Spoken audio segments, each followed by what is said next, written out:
tweet out the space.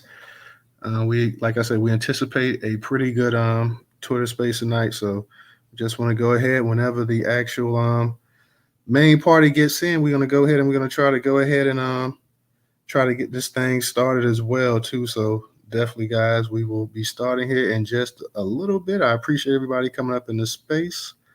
Let me go ahead and also put that in the actual jumbotron as well too. So for anybody that wants to actually see that as well, we'll go ahead.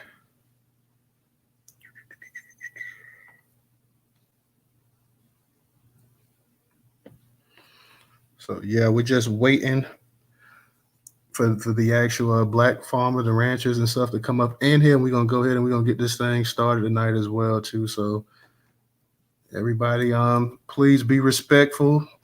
Please be respectful. I see that he's actually up in here as well too. So let me go ahead and give you that request to make you a speaker as well too. So I see you're up in the space as well too. And please, everybody, do not when somebody's speaking, do not come off of your mic. Please do not come off of your mic. We're gonna go ahead and we're gonna keep order in here. So if somebody's speaking, do not interrupt. Don't come off your mic. Let's let everybody get a chance to respond. If you do want to speak tonight, also please raise your hand. Raise your hand, and we will get to you in an orderly fashion as well. To Black Farmer, I just sent you the invite to speak. So I know you're in the listener section right now, but I'm gonna go ahead and send you that invite just so you can come up. I'm gonna go ahead and just brush up for those that don't know exactly that what's been going on. I'm gonna brush up on the actual article. I put that in the jumbotron as well too. So when you see that invite to speak, please go ahead and accept that. DJ Ray, can you guys hear me okay in here? Yeah, we good over here. What's up, Ray? What's up, Tommy? What's up, everybody in the chat? Marcel, I'll see you, brother. Professor. Yeah, absolutely, everybody. Shout out to everybody coming up in the space tonight. Let me go ahead and I'm gonna go ahead and just for those that don't know, we're gonna touch up on this article real quick, and then we're gonna go ahead and get Black Farmland to come up here and just let us know exactly what's been going on as well too. So we're gonna just go ahead and brush up on this article. It's a pretty lengthy article, so I'm not sure if I'm gonna read the entire article, but I am gonna definitely hit up on the actual key points as well too. So you guys hold tight. Let me go ahead and get to that right now, so we can go ahead and start the actual space up. Give me 1 second to go ahead and locate this. This is from the Arc Republic. It's up there in the Jumbotron curator on the Newstoter.com platform. It says, "Get out. Black Colorado ranchers face domestic terrorism by local whites who say they're trying to steal their land. A black couple rebuilt their lives after losing everything in a hurricane. They never thought they'd be thrown into a fight for their ranch and possibly their lives in a predominantly white and hostile Colorado county.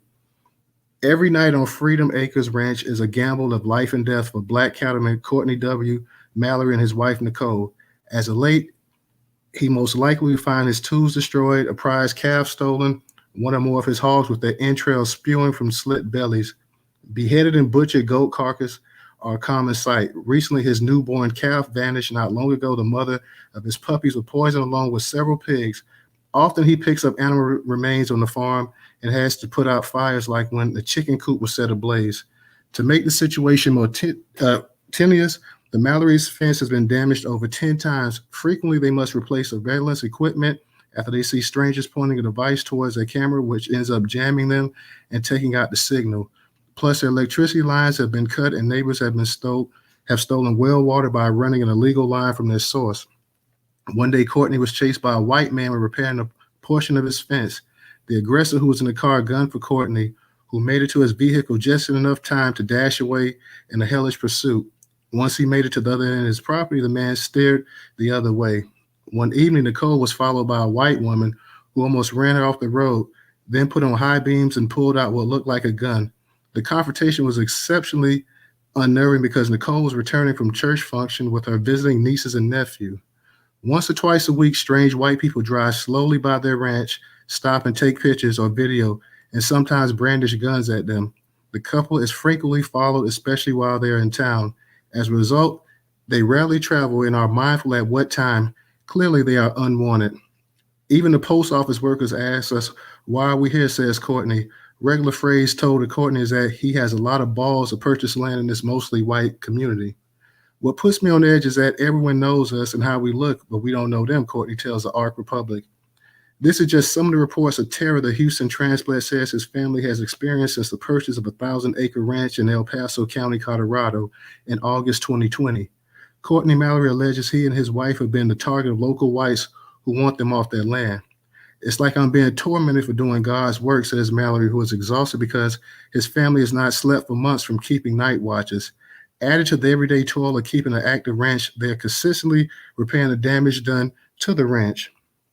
When asked why he thinks he's being targeted, Courtney claims the rural community wants to steal his land, especially after he turned down numerous requests to lease his acreage to local whites. To worsen his predicament, he alleges that El Paso County Sheriff Emery Ray Gerhard has been complicit in a concerted effort to move his family off the land and even participates in ongoing racialized actions. On multiple occasions, the county sheriff is captured on Freedom Acres Ranch footage and his patrol car driving around the perimeters of the Mallory property. Ironically, he has yet to take a police report from the Mallorys for their numerous complaints of trespassing strangers, animal deaths, theft on their property, and a list of other offenses. Courtney told Ark Republic that the sheriff has even forbidden them from using a portion of their land for their ranching enterprise. As the only black farm in the area, it's become evident that our skin color and race are the only driving factors of this extreme racism, discrimination, and harassment. No other farmers have been approached or even had any of our experiences, stated Courtney in a petition to get the sheriff fired. For 2 years, the Mallorys have lived in fear and rage. Courtney even went to the state commissioner's meeting to complain when his numerous calls of local enforcement went unheard. Nothing happened. He believes it's because they're all related through marriage, blood, or multi-general kinship. However, the louder Courtney and Nicole got, the more aggressive and hostility became. The sheriff told me if I keep calling the police, he's going to arrest me. Courtney recounts just days before he discovered an arrest warrant had been issued to him and Nicole by the sheriff. We're upset. We're here to fight, but they're trying to silence us and make us look like we're crazy. An exasperated Courtney told Ark Republic, they're trying to steal my land and lock us up to cover this up.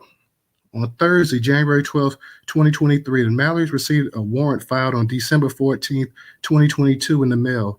Charges of stalking, tampering with a utility meter, and petty theft. The letter states they must turn themselves in and be prepared to pay a $2,000 bond. The charges are felonies and can lead to jail time. This gives local authorities probable cause, Dr. Rolanda Spencer told Ark Republic. Dr. Spencer is a social justice at Xavier University who has worked in criminal justice and re-entry for almost 20 years. The warrant now makes him a fugitive, and if he gets arrested, the holding time for trial will not be easy. If there's already a history with the police being antagonistic, she further explained, right now it's dangerous for them. Ark Republic reached out to the El Paso County Sheriff's Communication Director, but they have yet to respond. The Mallorys received the warrant notice so late because they are in a state program that protects their identity following the 2021 doxing incident. It is a program that victims of domestic violence use when they are attempting to hide from their abuser, explained Courtney. Doxing is when someone's personal information is revealed with malicious intent. On a Facebook community page connected to El Paso County residents, the Mallory's address was leaked along with a photo of Courtney. Multiple comments under the post suggested that the locals would defend America against individuals that don't know rights, rules, and regulations. Following the Facebook post of the Mallory's, personal information citing a white's trespassing and destruction to their ranch increased. Fires, pitchforks, and ropes are familiar sights for my family, wrote Courtney. As a result of the doxing, their phone numbers, personal addresses, and emails are secreted. Any mail sent to their home is redirected to another address, thus the reason they obtained the warrant almost a month after it was filed. Now a real ugly situation has escalated. On Monday, they're attending the MLK holiday breakfast in Denver in hopes to galvanize more supporters outside of getting help from law enforcement. So far, Courtney has alerted the NAACP, the ACLU, and fellow church members. A staff member at the ACLU agreed to help, but recently died. The NAACP has been mum, and churchgoers have been doing prayer circles. I'm out here taking care of animals, but not getting any help, exclaimed Corey. I'm getting emotional and frustrated on my end. In 2017, the Mallorys moved to Colorado after floods from Hurricane Harvey displaced them. Colorado was chosen because Courtney got accepted into the Veterans Tech program at the Community College of Denver, a campus that is part of the Colorado community system. I was only black and male in my class, but I pushed through, said Courtney, who admitted to encountering racism while there, but he took it as a run of the mill experiences of being black in America. When he finished in 2020, he and Nicole decided to stay and build a future. At the time, they were living in Strasburg, which is about 20, 30 minutes outside of Denver, but they decided to go more inland. Actually, I had a dream of being a National Geographic photographer when growing up, but I have a story like a lot of urban black youth, said Courtney, whose roots are in Houston. I grew up in the inner city. My grandparents were farmers. I chose a different path, but always had a love for agriculture. After bumps and curves of youth, Courtney finished and resculpted his dream. I knew I wanted to follow what my family did. I wanted to return to farming rather than Texas like many Americans. He and Nicole wanted to forge their legacies on new soil. Plus, there was another incentive to stay in Colorado. The land was so cheap and the landscape is beautiful, said Courtney. On the weekends, I would ride through the countryside looking at different properties. Through my experience, there were particular things I wanted. What he found out is that Pikes Peak, the range of Rocky Mountains in the state, had two sides. One was arid and dry, while the other had more moisture, which made it more suitable to farm. Added the stony landscape carried a global reputation for its breathtaking views. With a big vision in hand to carve out an estate that generations could use, the Maoris hired a local realtor. They did not research on the black agriculture presence in the state since the Maoris had been in Colorado for some years. They were starting to locate other black ranchers and growers. At Bill Pickett rodeo event, Courtney spoke to other residents who told him that the cold weather made farming and ranching more challenging for him to be careful out there. However, they never said what to be careful about, told Courtney. The Mallories found the property in 2020 and put in a bid, but the offer was rescinded when they found out they were black, detailed Nicole. Eventually, the realtor directed them to a massive ranch that had been abandoned and in foreclosure. To sweeten the pot, the ranch was located on the side of the peak that was more damp. It was hard getting this land. The USDA were not helpful and really did not want black people to acquire that much land. We didn't use most of the programs available to us, but we bought land that we wanted to be in our family's generation, said Nicole. Although the ranch sat in an picturesque location with fertile soil, it had become a dump site, said Courtney. The homestead became a waste for tires, old trailer parts, and other refuse. People were taking whatever they could from the land, and the fence was in despair. After driving to the land to inspect it before purchase, he recalls stopping and taking a 360-degree view. Even though he had never pursued his career dream as a nature photographer, Courtney understood natural beauty all too well. Subsequently, the Maoris took everything they had to purchase the land, knowing they would recover back most of the money in profitable returns as ranchers raising beef cattle, pigs, goats, and chickens for meat. However, between the dead animals, loss in business, and damaged property over the last 2 years, Courtney estimates that he has lost $200,000 and is still hemorrhaging money. So that's pretty much it for the end of the actual article, everybody. Of course, like I say, Courtney, he is actually up in here as well too. So I want to see if we can actually get him up here as well. Just to go ahead, let me go ahead and I'm sending you that invite to speak. So if you can, Courtney, just come on up here and just tell us a little bit about what's going on in the actual area in the region. I mean, I know the article pretty much pinpoints it and everything like that. And I know this has been the actual topic going on in a lot of Twitter spaces as well, too. So, a lot of people would definitely like to hear from you, your opinion. And I know they had a space going on the other night that was, 7-8 hours long, I think, with it. They were actually talking about this. So, Courtney, definitely, if you get a chance, and anybody else that wants to speak at this point in time as well, too. I know we got quite a few speakers that came up so far already. Marcel, Black Pressure, Professor. Very sad, very unfortunate incident, and we definitely trying to do our best to kind of go ahead and try to get this story as much attention as possible. Empress, she hollered at me about doing a space on it, and when she told me when I saw it, because I had actually already saw the story before, I said, yeah, I would definitely be interested, and trying to have a dialogue with the brother and his family as well, and see exactly what we can do. We don't have the biggest platform in the world, but we would definitely go ahead and try to lend our support, and and offer as much help as we can to the family. This is just a tragic event here that's going on. So, Marcel, you got it. How you doing tonight? I'm doing good. No, I want to say that there are some people that show up for us. It's a gun club, the Elmer Geronimo Gun Club. I believe they already have some people out in Colorado. I really, really hope Mr. Mallory will come up here and speak. But I know Newstoter, I don't want to do this on your permission because I know you collect donations as well.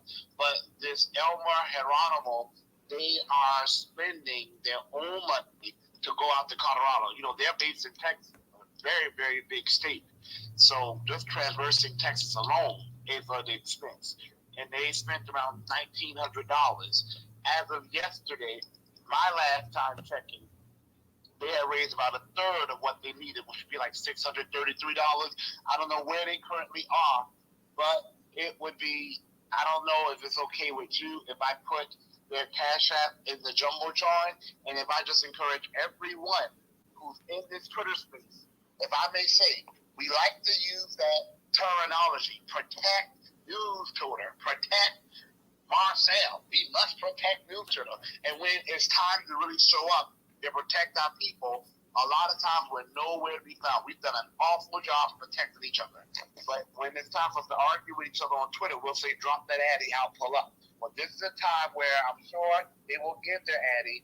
And I'm sure if you are ever the person who says you will pull up, is when you need to pull up to protect another black person. So I really hope people will donate. But may I please put that in the Jumbotron? Yeah, you can go ahead and put it up in there. Okay, I'll do that. Thank you so much. No problem. No problem. And this, yeah, I sent him the invite. I sent the invite, so I'll try to go ahead and I don't know if with the Twitter Spaces sometimes too when you send the invite, sometimes people can't see it, but Courtney, if you see the actual invite, I sent it to you. Let me know if you can actually come up here and whatnot. You know how these Twitter Spaces are sometimes, man. So like I say, I've sent it. So hopefully he'll get a chance because we definitely, I told him that I wanted to touch up on the article just for those who haven't actually heard about the story, just to go ahead as a refresher course, just to let everybody know exactly what's going on.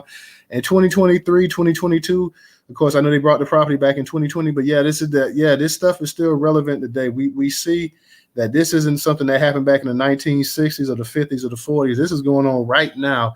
Colorado is definitely a really, really white area of the actual country as well too. So it's not all that surprising to me. It's not all that surprising yet and still when you hear something like that, it is, it kind of is heartbreaking to hear that, our people invest in it. People don't like the South is so racist. Now they're seeing anti-blackness is not just unique to the South. Now let's kill that myth.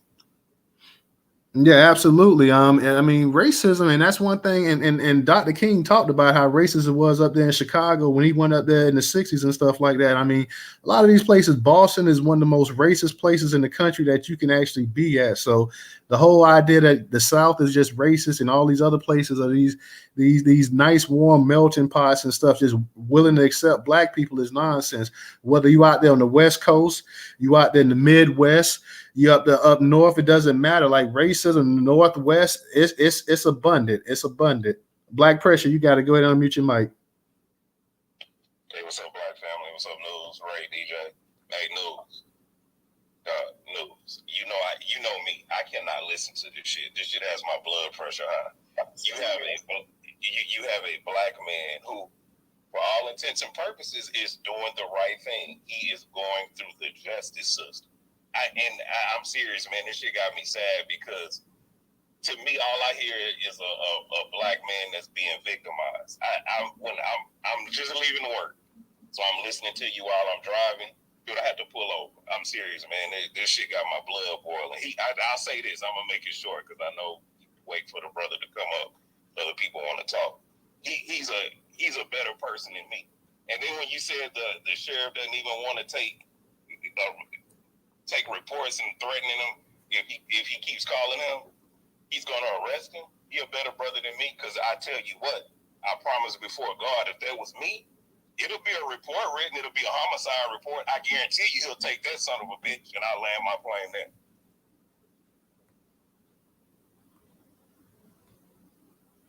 Yeah, I know. Lloyd Kelly said that he's having. Is anybody having issues hearing it here? Because he said that he's having issues hearing us in the space. So I don't know if it may be any technical issues that you guys are hearing or whatever.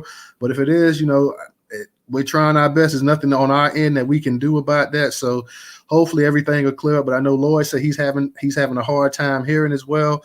Um, uh, Courtney, I don't know if you have the app. Do you already? If you have the app, then if you can get a chance, come on up. If you don't have the app, then you're gonna have to go ahead and download the app just so you can come up here and speak as well too. So I'm not sure if you may have the app or not, but go ahead, Marcel. Invite him up. Like, I don't know. You want to put me in a cold spot so I can send him an invite, or maybe Ray or Ovid can try, because he definitely needs to come up. Yeah. I'm definitely, like I said, I've sent a couple invites to him. So I don't if he's. It could be something. It could be on your end. It could be on his end. I don't know. But sometimes if another person tries, it might work. Okay. Is he in the room? Yeah, he's in the room. He's in the room. Hey, no, too. I tell you what works for me sometimes. If you jump Wi-Fi and not use your own phone, that'll help sometimes. Just have Marcel be the co-host, and Marcel can bring him up. Don't let him go out the room. Thank you. But he definitely needs to come up. Well, yeah, we doing everything we can to keep him in here as much as we can. So I don't know if Marcel sending him an invite, would that make much of a difference if Marcel sending him an invite as compared to DJ or Ray? Just real quick, y'all. The former brother sees the invite, because otherwise you could cancel it from your end. See what I'm saying? So it's his choice if you want to come up here or not. He's just not accepted it. That's all. Hey, this is Denise. So I know we've been back channeling Newstoter, but so it may be that he doesn't have the app on his phone, or for some odd reason, this happened with me as well. The person had the app, but it wasn't working. If you send him a Zoom link and you can just have him speaking and unmuting that, you can make sure he doesn't get kicked out of the room and all that, but you can still get his voice. Yeah, I'm with the Zoom link and all of that other stuff. I'm not exactly sure. I don't think I have Zoom at this point in time. DJ, do you have a way of sending him a Zoom or anything like that? Or being that you're streaming live on YouTube, you can send him the StreamYard link, and he could come up on your YouTube feed. Okay. That'll be like the closest thing for him to do. Otherwise, he'll have to accept the microphone invite. Hey, on Twitter now, if it's a problem, platform, I'm sending you some visuals on how to actually get up here. Give me 1 second. Well, hey, you guys go ahead and let me DM him and just see exactly before we go all at A to Z. Let me DM him and see exactly what's going on. DJ, go ahead and hold it down. Marcel, I know you had your hand up, so go ahead and let me just DM the brother and see exactly what's going on, what's what. I just want to say that the Elmer Geronimo Gun Club, they are just $1,000 from where they need to be. So I mean, yesterday in a few hours they raised $900. Y'all, we need to support those who are trying to protect us. Why is that so difficult to do? A little bit of us giving money can do it. Some of us talk about how well we're doing. And these others think you and we're joking on people who don't have money. Some of you are the main ones talking about how well you got it going on. So can you use how well you got it going on to help protect one of our own, because we don't know when it will be us? Why is it so hard for us to donate and give money to worthwhile causes? Let's donate and let's post and contribute to those who are working for us as enthusiastically as we complain about those that don't do a damn thing for the work against us. Why is that so hard for us to do? Hey, all due respect, Brother Marcel. Now, I would love to donate to the brother, because this is a cause that we need to all get involved in to protect this brother. Now, but all of us don't have Cash App neither. So, I mean, if I can donate another kind of way, I would be glad to, but Cash App I don't have. Thank you, Professor. I'll check with them, okay? Is there any, do you have Zelle or anything like that? I use PayPal when I donate to Okay, PayPal.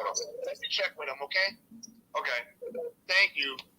And yeah, be careful of that Zelle, Marcel. A lot of folks done got hacked just recently. I don't like it. I hate it.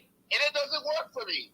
Yeah, be careful of that, man. Yeah, I don't like it. I'm glad it ain't just me. I don't like it. I tried to do it once and it didn't work, and I thought, hell. So I was like, Right. The whole purpose of Zelle is from bank to bank sharing. Though that other person don't got an actual bank account. That's the issue for that. So a lot of folks is getting hacked over that. Hold on a second. I'm actually trying. Hey, Black Farmer, I sent you some stuff in your DM on how to correct any issues with your phone or anything like that. You know, I know that still could take a second just by reviewing it. Hey, real quick, I'm checking to see if he has the actual, because I sent him he said he doesn't see it, so I'm checking to see if he has the actual app as well too. Go ahead. Oh, he has it. He was in a space not so long ago. Do y'all want me to try to become a co-host and send it to him? Twitter is glitchy. I don't know if I have iPhone or Android. It could be an update needed on someone. I don't know. Well, no, that's the whole narrative right now, Marcel. That's why I sent them that information in this DM. You're just gonna have to follow through with the protocol. You know what I mean? If you want to really come up here, because that's like the only logical solution. You need that app in order to use the Twitter Spaces, and obviously Twitter just updated maybe like a day or so ago. So you got to go to your app store, check for updates in your apps, and after that, restart your phone. That's the best thing to do, so it can clear out everything and accept the new updates on the phone. So that's the best thing to do. Hey, okay. He said real quick. He said he just pressed it, but he's asking me if I see it. So let's hold on once. Okay, now he's on here. I see him now. I see him. Okay, let's go ahead and let Black Farmer Courtney. How you doing? Can you hear us? Hello, can you hear me? Yeah, I can hear you. How you doing tonight? I'm hanging in there, brother. Well, we appreciate having you in here, man. I know this has got to be a very, very trying situation for not only you but your family, your livelihood, and your life is at stake. Your dream and your investment and everything that you're putting into it, and you have to go through this kind of mess in 2023. My heart goes out to you and your family, bruh. Can you just go ahead? And I know we got a bunch of hands up, y'all, so we're gonna go ahead. I'm not sure what order it is because we're trying to get Courtney up here as well too. So we're gonna get to the hands up here as well too. But I just want to go. The person that had their hand up was Farmer after Marcel. Okay. Marcel, Farmer or whatever. Well, let's let Courtney go ahead, and because everybody wants to hear from you. So do you mind going ahead and just sharing your story with us some? Yeah, it's pretty much like how you read it. I'm being terrorized. I'm getting refused service from the local authorities.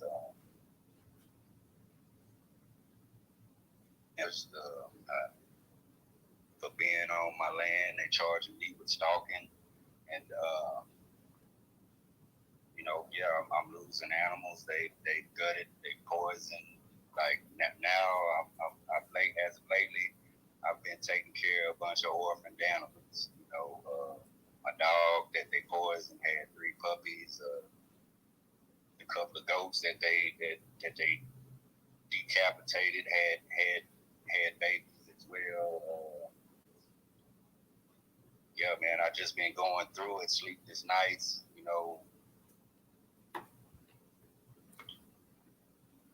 Just trying to stay aware and get through this as best as I can. Let me ask you a question real quick, Courtney. In terms of, have you had any people come to you and try to make you an offer in terms of maybe a lowball offer to try to get you off of that property and get you to go ahead and sell it? Have you had any people? Yes. Let me ask you another question. Would you be willing to sell it for market value, or is that just out of the question? It's just out of the question. Okay. And not trying to pry all into your business. I know you have a wife, but do you guys have any kids as well too? Yes. Okay. So I know you definitely not only do you have to worry about the safety of you and your wife, but you also have to worry about the safety of your kids and stuff as well too. You say you haven't heard anything from the NAACP or any of these Black organizations? Say again, I didn't hear you. I'm sorry. You say you haven't heard anything from the NAACP or any of these other Black organizations? No, I haven't. Okay. The ACLU guy, but he passed suddenly. Just out the blue, he was helping me. All right. And you guys did move that in 2020 from what the article says, right? Yes. Well, let me, Courtney, real quick, because I know in the article was pretty lengthy. Let me go ahead because you may have some other people in here that want to ask you some questions and just want to create a dialogue. So just stay there, don't go anywhere, and we're gonna get back to you in a second as well. To Farmer, what's going on? How you doing? Peace and blessings to you, Brother Toter. Shout out to you and the co-host, Brother Sid and Rick. How you doing,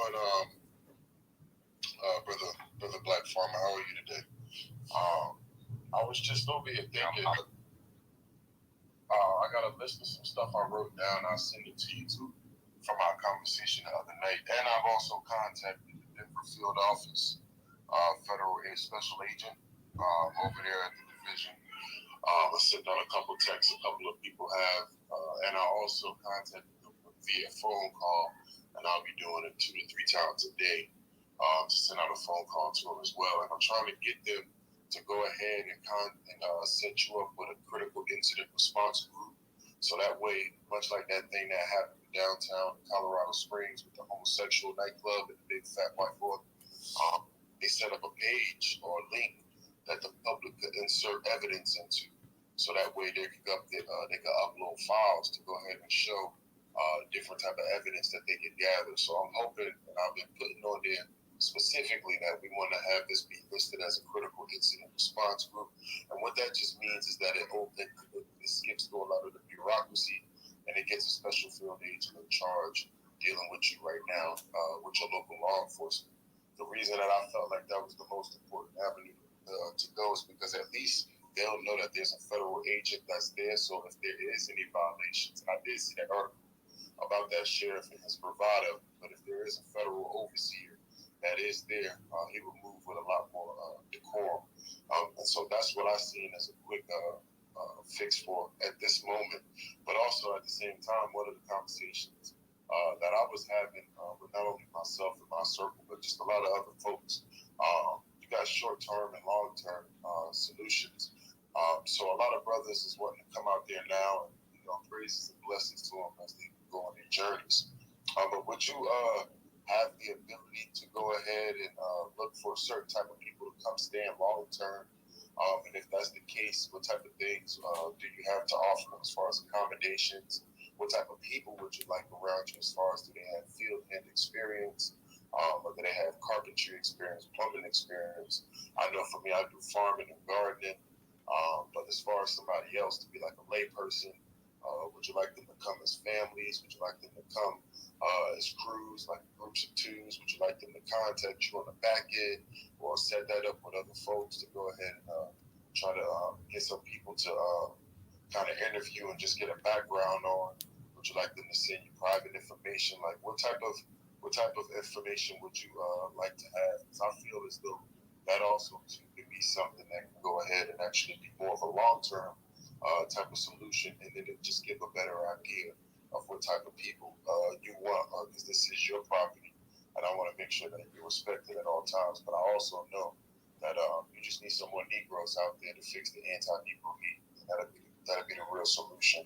But I know as a brother, you can't really come on here asking us to try to go ahead and say, hey, who want to come out here and stay on the farm with me to help build it, help have a community.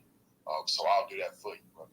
And so if you can just cover that type of conversation, that'll give us a lot of headway on how to move going forward. And I got a lot of avenues as well with a lot of different farming organizations that I contact, and a lot of the nomad type folk that just live off the land type people. And they would probably be more than willing to definitely step up for our people, for our bloodline, as well as produce to gain the wealth of the farming, especially with chickens and such like that. I'm more familiar with chickens myself. I ain't really up there on the cows and stuff like that. I'm sure just watching the OG like you move around, I can learn. I'm more of a visual learner. So. But I'll land on that, brother. I'll catch you on the back end if there's anything else I need. Peace and blessings, though. Thank you, brother. All right, Black Farmer, Courtney, did you want to respond to that or not? It's Freedom Acres Ranch, man. Just come. It's I got 3 cabins with utilities, amenities. We can build, come stay, we can plant, we can grow, build, camp. We can build the black community out here. I'm open to all of that. 10-4, thank you, sir. Definitely appreciate that, Irie, as well too. You on point. We got you on.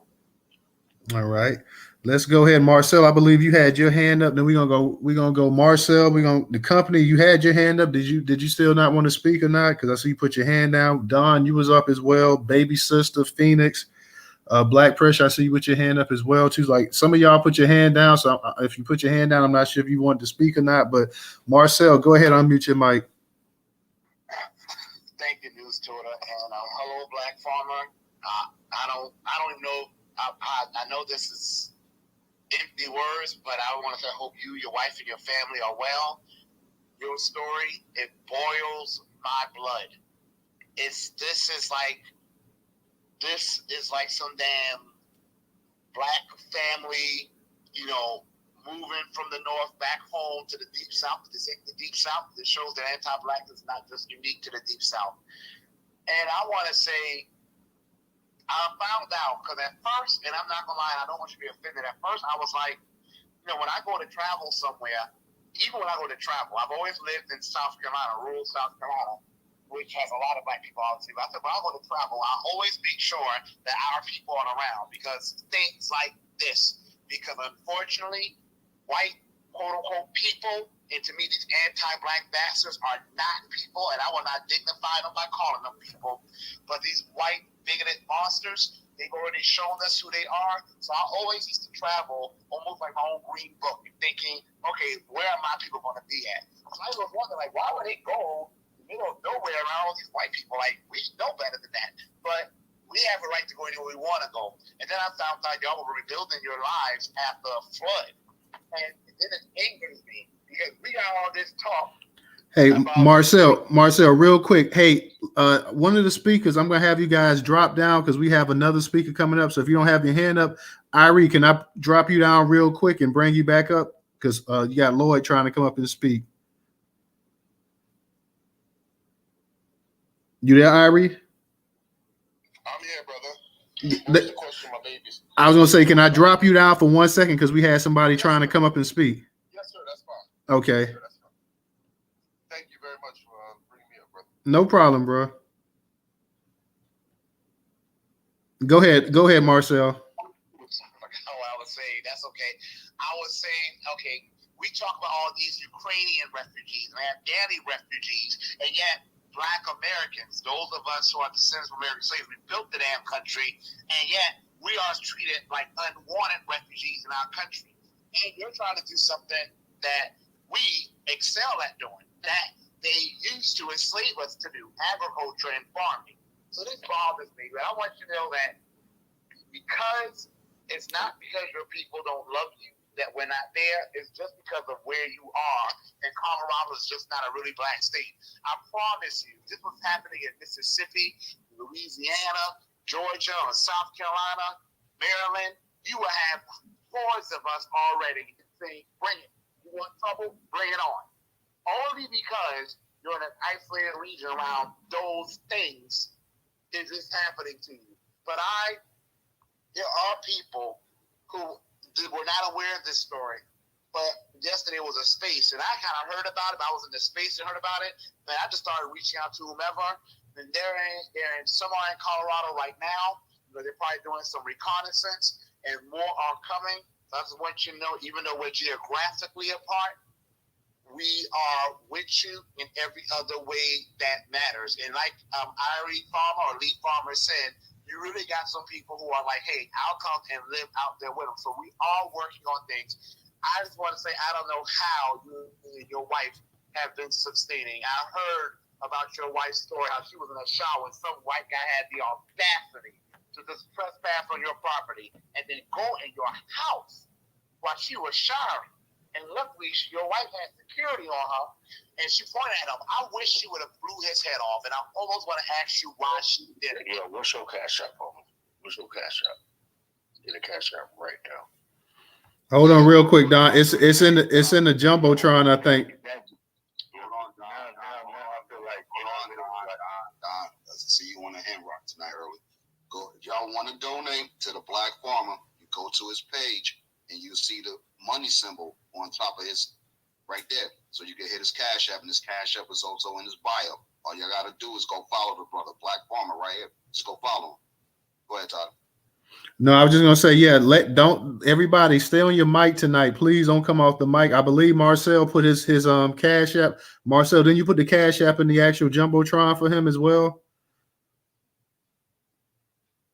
I put the cash app of the black gun. Oh, okay. And some of them are already in Colorado to help. And I don't take it. I know. Sorry, Ray. Sorry, Olga. Sorry, Newstoter. But I don't take any offense. I know this is emotionally triggering for our people. I know how many of our people are so pissed off, and I'm at the land right now.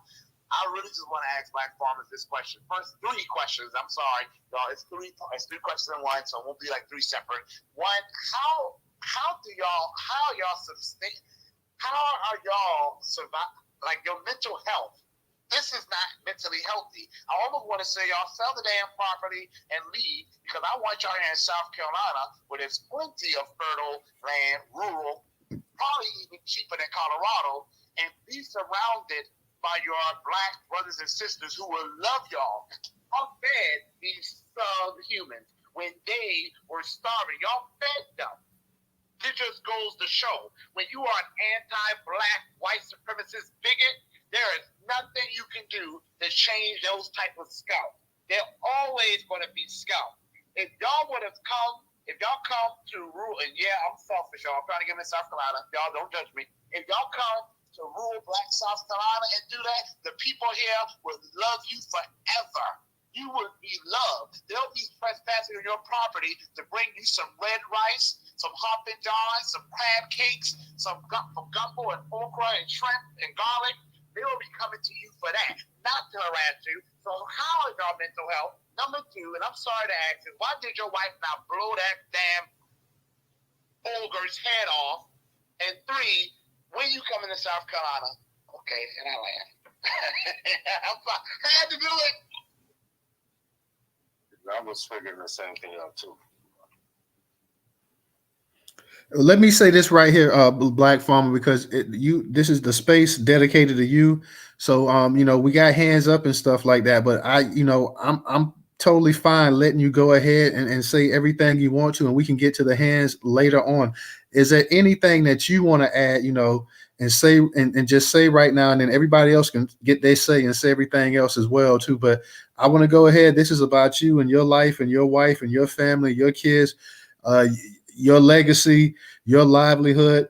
So it's all about you. So is there anything that you want to say? Because I don't want to go ahead, and we got some great speakers in here tonight, and I respect everybody that's got their hand up, but this is about you right here. So I want to know, is there anything that you want to say? I know that you're dealing with a lot, and I know that the article covered a lot as well too. Is there anything that you want to say before we move around the room? Because I don't want to move around the room and you not say exactly how you feel and get off whatever you need to get off of your chest. So is there anything that you want to say before we go to any other speaker in this room?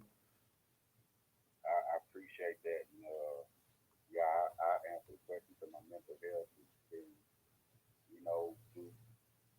through all this, I've always prayed, and I've just been praying a lot more, and my patience. I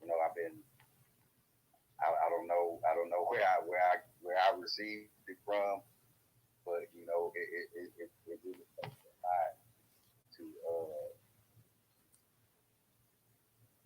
to really, like, I spoke with one person a while back, and they was, I said I can only, you can only turn the other cheek sometimes. And hell, I only got 2 cheeks. What they figured on. But yeah, I've been hanging in there. I gotta be strong, and yeah, man, it's been I I wonder, I worry about, you know what I'm saying? Like I say, I'm facing these false charges. They done made up some stuff, and I could just imagine, you know what I mean, if I'm put in a situation is to where I really got to protect me and my family, you know, how that's going to turn around for me, being all that's been done to me so far. It's like, it's like they gonna make up something, but I'm hanging in there. I'm prayed up. My ancestors watching over me. I'm calling on them. I got y'all supporting me. Just knowing that y'all there for me, it just, it means a lot to us, and knowing that we're not out here alone. I appreciate it. Let me also say this to all the speakers in the house tonight, because we normally have 10 slots to speak. Tonight we only have 9 because Black Farmer is going to stay up here as long as he wants to stay up here. So okay, so if you're not going to speak at the moment, let somebody else come up here so they can actually get a chance to speak. So we can go ahead and bring people up and give them an opportunity to speak as well too. And also, let me say this right here, because I'm getting a lot of DMs and stuff about the actual space. At this moment, y'all, we doing the best we can do. So everybody just kind of remain patient and chill out and relax and whatnot. We're gonna go ahead and we're gonna try to get the people as much as we can and stuff like that. We're gonna try to move it around as much as we can. So you got a lot of people that want to speak on this subject tonight. So everybody just kind of just chill and remain patient. We're gonna move around the room as much as we can. We only have really 9 slots for people to speak tonight. So we're gonna go ahead and we're gonna try to get around as much as we can up here, y'all. So as a matter of fact, for the speakers speaking tonight, because we got people that's coming up here, try to keep your questions to a minimum so we can go ahead and get around the room as much as possible as well too, because some people are going to come back up here and want to speak again. You're going to have some new speakers that want to come in here and speak again. Black Farmer, let me ask you this real quick. Have you contacted the Nation of Islam or maybe even the new Black Panther Party, as an alternative as well too? Yes, I have. And have you heard anything from any of them? I'm working with them on something. Okay, that's all I want to know yet. And brother, keep contacting them as well to try to keep up and stay with them as much as possible too, because you need to go ahead. I'm sorry. I didn't say anything. No, okay, yeah, because definitely go ahead and contact them and try to get them to come and support you. Definitely, that definitely will play a part. The company, go ahead and unmute your mic.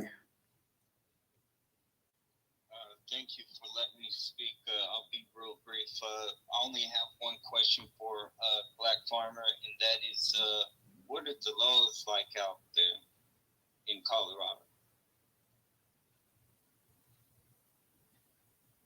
What is the what? The laws. The laws. What are the laws? Yeah. The gun laws? And just any type of laws that, people should be aware of when coming out there and visiting. It's an open carry state.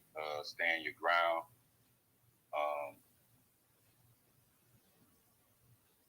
Andrew?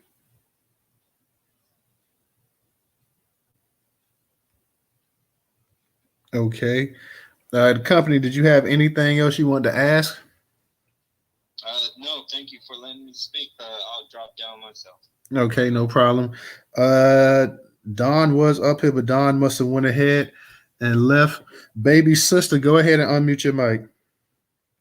Hey, it was my turn. Who just said that? It was Phoenix? I'm sorry. Yeah, I'm sorry. Who turn was it? It was my turn. I was actually before the company. Oh, okay. I can wait. I can wait, Phoenix. I can go after you, baby. Go ahead, Phoenix. I'm sorry, because I have to go to work. I'm sorry. But I just want to say I'm so glad you're here, Black Farmer. And speaking with your people, and because we've been covering you and your family, and I'm just so happy that you're here. Also, I want to say we held a space last Sunday, and I want you to listen to it because there's a lot of good resources there, and there's also a good company, Shield of Valor, and they were offering their services, and they have really high clearances to serve you. And they also share good information about how, not sure in Colorado, but I'm pretty sure that if you have 50 acres or more in land, you can actually be your own, you can have your own police department and sheriff. So, there's a lot of resources, the USDA, a lot of resources shared on that space. I'm going to send you the link. And I know Denise sent you a lot of resources, Brella. So there's a lot of people out here looking to support you. Miss T wants to know if you have the fencing so they can come out there and start putting your electric fence up. So you have Irie Farmer. You got so many people that are here to support you. And if we can just make all the dots connect, it can be a beautiful thing. But yeah, and I understand what Marcel was saying as well, but we need to be protected wherever we are in this country because it is our country. We built it. It is our right. We are citizens. Let's not ever forget that. And as soon as we start walking around like we own this bitch because we do, we're citizens. We built it. Don't forget that. And so we can be wherever we want to be on this rock, on this land, in this soil. So you have your support. There's a lot of governmental agencies that can help you. And we're here. So let's just follow up thoroughly and often. And I'll land there. Peace and love to everyone. Hey, Phoenix, can I drop you down? Because we got somebody trying to come up as well. Absolutely. Sure. Okay. I'm going to drop you down real quick, Phoenix. And then we had somebody requesting, I think that's Mr. Engaging. Let me see. I think that was Mr. Engaging requesting to come up. So we'll go ahead and we'll bring you up. For all of my speakers in here as well, too, like I say, if you're not going to speak, at this moment, go ahead and drop yourself down or whatever. Just if you see somebody requesting to come up, drop yourself down if you're not going to speak, because we got quite a few people that's trying to come in and speak as well, too. Let me give a shout out also to Miss Giselle and Kermit for your contribution on Cash App. It is greatly appreciated. Let me go ahead and baby sister, you were next. Then baby sister, go ahead and unmute your mic. Peace and reparations, family, should have happened 2 seconds ago. I'm really proud of the fact that we can come together, and I'm more than proud that our brother is saying to us, look at what they're trying to do. This is not going to be one of those takeover and nobody knows anything and it's a day late and $1 short. That's not going to happen. Those days are over. And for those that think that it's going to happen, like the Black Wall Street, and it's just not going to happen, especially if we are wise enough and strong enough to say, we got a problem, family. I got a problem, so we got a problem. One of the things I wanted to ask was, there's an NAACP, and this may be comedy relief, you know what I'm saying? But have you reached out to the NAACP by chance? Also, the ATF should be involved because of the firearms. He reached out to the NAACP already. And would he like on his behalf for us to bombard them with telephone calls and emails? Because I got a lot of time on my hand. Just so coincidentally it happens. So I can email and call and ask what is the status on what they're planning on doing. And then the last thing is, because you have so much acreage, have you, and I put in a tweet, consider wind farming. You know what I mean? Because you have so much acreage, that could be a form of income too. But 3 things. You said that you reached out to the NAACP. If you don't mind, do you want us to stay on their ass? And then also the different, I got you, brother. And then the various types of farming is wind farming. So I'm just trying to think of how we can make money, get this shit off your back so you can sleep. Because believe it or not, brother, the way that you're feeling right now, we feel like that even in our cities. It's just always something. They're always messing with us, and it stops today. So stay strong, and we don't owe nobody but an ass whipping. That's it. Talk to you later, baby. But I'll be on the NAACP. You feel me? You heard me? And I'm going to drop down. All right, real talk, and like DJ said, if you guys want to go ahead and you want to go ahead and donate to Black Farmer as well too, go ahead and go to his page and click on the $sign, and you can go ahead and you can donate directly to him as well too. Marcel put up in the jumbotron the actual organization you can donate that's going to offer their support to him. But if you want to donate directly to Black Farmer, go ahead and click on his profile, click on that $sign on his profile, and you can go ahead and donate directly to him as well too. Let me kick it to my man, Black Farmer. Did you want to say anything before I got to a new speaker, or are you good right now? I'm good. Okay. Let me go ahead and kick it to Black Pressure. Black Pressure, what's going on? I just wanted to ask Black Farmer, what's the closest major metropolitan city that you're close to in case, like, and say I wanted to call one of the alphabet organizations for you? What are you close to? Colorado Springs. Okay, cool. I just wanted that information. Thank you. I'm gonna drop down news. All right, bro. Appreciate that. Let's go ahead and get to Irie. Irie, go ahead and unmute your mic. Hey, Black Farmer, real quick. When you're not speaking, go ahead and mute your mic so you won't have any feedback. There you go. Irie, go ahead and unmute your mic. Yeah, no doubt. But Sister Christina was here before me, brother, and Black Native. Just a heads up, so those sisters can go. Okay. I think you was up here first, but since you're gonna let the sisters go, that's still nice. But go ahead, Christina, and then go ahead, Black Native as well. I'm sorry that I'm late, so maybe I might have missed it. But my questions was concerning your safety, as in, like, are you safe? Do you feel safe? Who is there to keep you safe, and what connections do you have? You said it's an open carry state. Do you have weapons with you? Do you need weapons with you?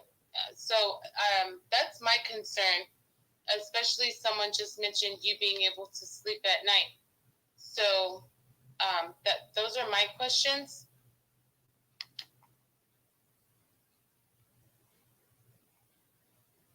Black Farmer, did you?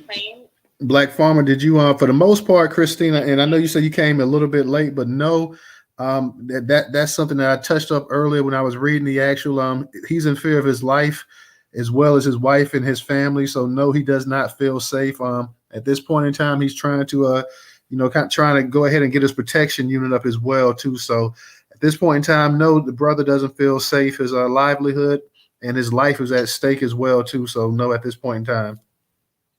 Okay, yes. I'm sorry again. Sorry for being late. Okay, thank you for catching me up on that, because I think I truly do feel like that's the main factor, and that would be a priority for me as well. Thank you. But does he have weapons? Do you have weapons, Black Farmer? Because she asked that as well. Right. Do you have weapons? Do you have a form of protecting yourself? Like right now? I'm sorry, Christine. Sorry, Newstoter. I just don't think that's an appropriate question to be asking in this public space. Yeah, I would say that too, because yeah. Not to cut you off, but real quick, yeah, because you don't know. Like I say, this is a public space as well too. And if the brothers are sit up here and say no, I don't, then you kind of just leaving yourself as a target. So yeah, let's not ask him that in terms of that as well too. So. Okay, well, I apologize, but I will just say that my concern is your safety first and foremost. So I would always be able to do whatever I could do, and I'm already trying to do what I can do, because you being able to sleep at night just so that you can do this fight is like of the utmost importance. So God bless you, love, peace, and blessings. I'll just lower myself. Okay, sweetie. Thank you, Christina. Glad to hear from you tonight. Let's go ahead and get the Black Native. Black Native, how you doing? Pardon my tardiness. Peace and reparations to the room. Peace and blessings to the brother. I'm a little bit late, so I guess a lot of the questions that I would ask has already been touched on. Like Marcel said, we're new. Like we're just literally finding this out. And you've been going through this domestic terrorism for over a year, and it's shameful. I want to know, has any of the other white members of your community, like the church, reached out to you, or have you reached out to or any of the black churches? And have you reached out to? It's black militia, and I believe they're still in existence, and it's not fucking around crew, NFAC, and I believe they're still in existence. Yeah, the leader got arrested, but I believe they're still there. So have you reached out to the black militias and the white? What has the white, so-called good white folks in Colorado, have they tried to help you out in any kind of way, or the black church? Not a damn thing.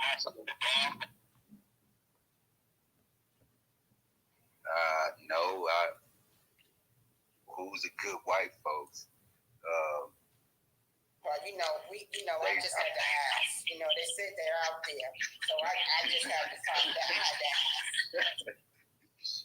Yeah, I haven't met any. I ain't seen them. What about the black church? Anybody from the black church? Any of the church members coming out there to help you out? No, ma'am, I haven't gotten any support. All right. Well, thank you, and peace, blessings to you, your wife, and your family. And yeah, we're on it. I actually hit up some of the black new media that's out there, and also you said you're working with NOI. Thank God. We also have a lot of Hebrews in that area as well, and I might hit them up too. And you said the closest city is Colorado Springs. So yeah, I might reach out and see if they could come out there, if you don't mind, and give you a helping hand as far as protection goes. And I'll land. Thank you. All right, thank you, Black Native. Glad to have you up in the space as well. Let's go ahead and kick it to Mr. Engaging. Mr. Engaging, go ahead and unmute your mic. Thank you, Newstoter, for answer to the call on this pressing issue. And my heart goes out to you, Black Farmer, and thank you for being a hero of being a Black American hero of our food source. That's very important. With that being said, I suggested in one of the spaces that you reach out to so if you could reach out to some of the the militias and all those guys, and actually have set up a training ground or something of that sort, where brothers and sisters can go there all throughout the years, you know what I mean, and earn their stripes, you know what I mean. You can't just come out there and say that you're helping Black people. And we have a Black man that's in need. And I think that if you create that type of space and have all our brothers and sisters that are in those type of walks of life, it'll help build camaraderie, teamwork, collaboration, and I think that can help benefit our community overall in the future. Is that something that you'll be interested in or even supporting?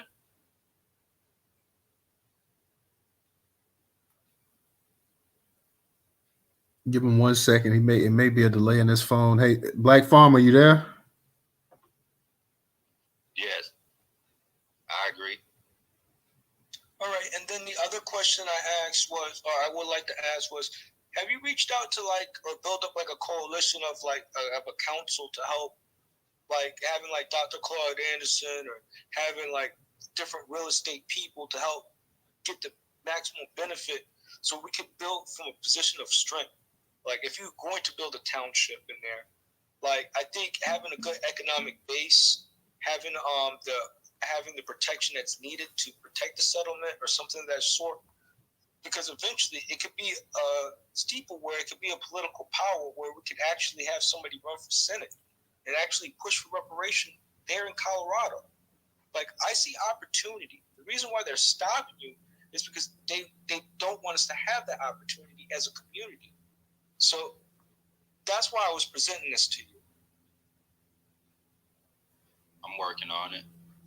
I think the brother, he's working on a number of things right now too.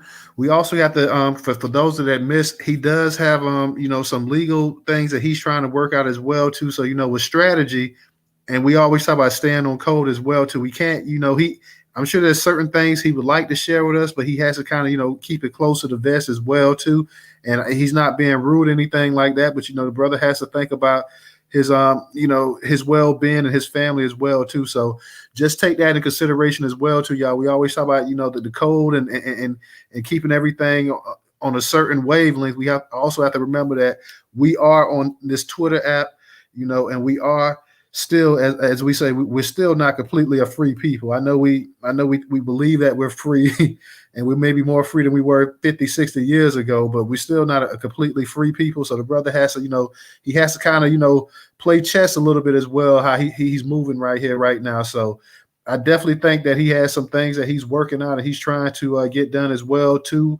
Like he said, he has it where people can come up there and potentially come in there and do some stuff up there as well too. So you just because I know sometimes we kind of forget, just keep that in your mind, in the back of your mind, guys, that he can't say exactly any and everything because he has some pending legal issues as well too. So, and not only that, a lot of his enemies could be possibly listening to this space and listening and everything as well too. So we got to just kind of keep that as well too. Just keep that on our mindset as well too. Let me go ahead and I believe Miss, I'm gonna get to a couple new speakers real quick. I'm gonna get to you, Iron. I'm gonna get back to you, Marcel. But I want to get to Nick, and I want to get to Miss T. Miss T, I know you had your hand up. I'm gonna go Miss T, Nick, and Professor hasn't had a chance to speak either. So go ahead, Miss T. Thank you, Newstoter. Hello, everyone in the space. So good to see you all again.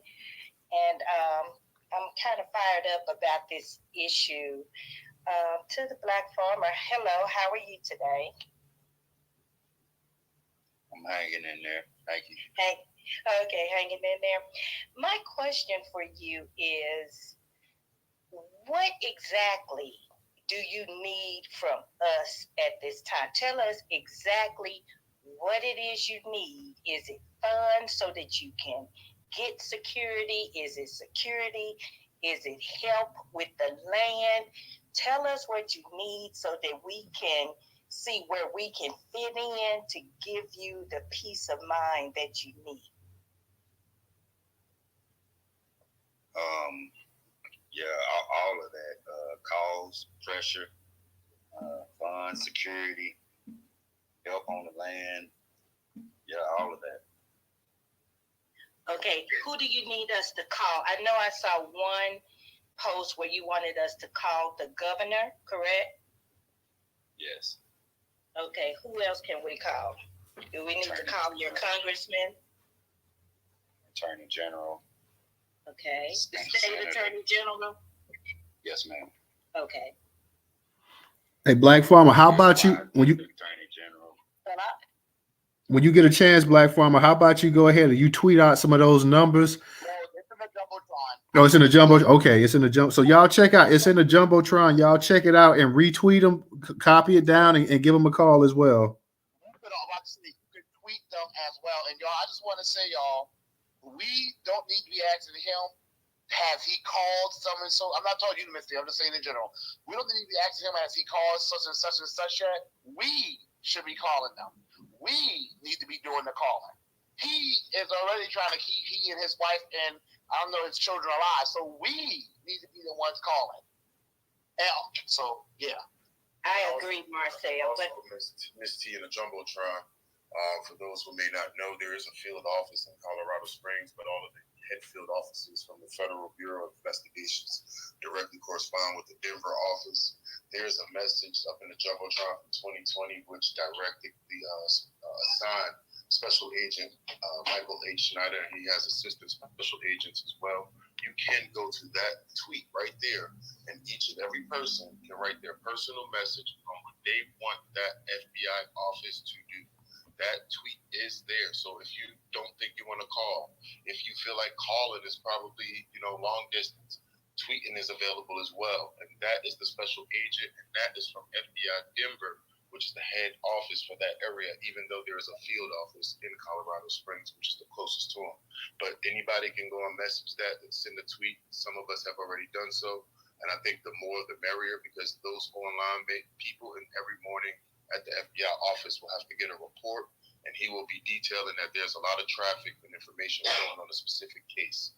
So if you could go through that, please, I implore everyone. It's the second link from the left, right behind Marcel's. I think Marcel's tweet, coupled with the information from the FBI office, is a big message that we can send right now, even tonight in this room while we're listening to people. So please, I implore those people to explore us as well, Ms. T, and I'll land on that. Thank you so much. And Black Farmer, I wasn't coming you. huh? No, I will say I wasn't coming after you when I said that. I was just saying that. I didn't feel that at all. Black Farmer, two other questions. What does your wife need? How can we help her and help you to help her feel at ease? Because women, we feel a difference. So what can we do for her? Not to speak for Miss T, but I'm sure if you help him, that you actually helping her as well too. So I'm sure at this point that that intertwined. I get that, Newstoter, but I'm asking as a woman because I can kind of connect with how this woman feels, knowing that her husband is under this kind of pressure.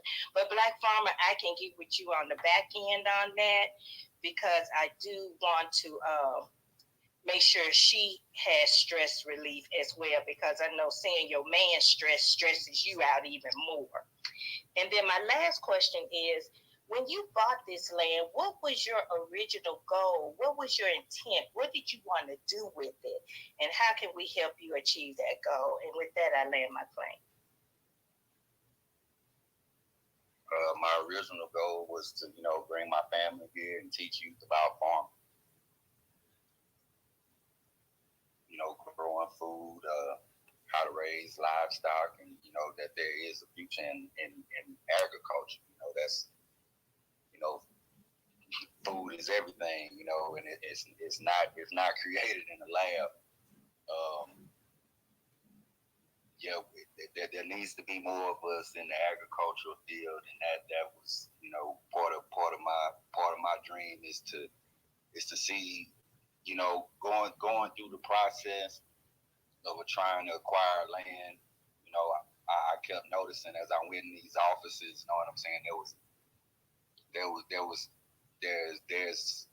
there's no one that looks like me in there ever, and that needs to change. There was representation matters. It's an avenue. I ain't trying to force it down everybody's throat, but it's.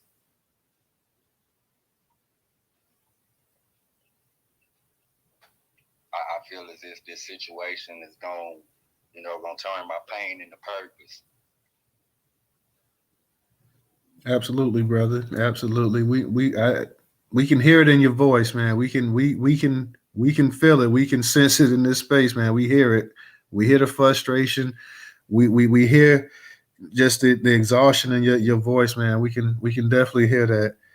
Let's go ahead real quick, y'all, and go to also let's go to Nick. Nick, I know you had your hand up. Go ahead and unmute your mic, Nick.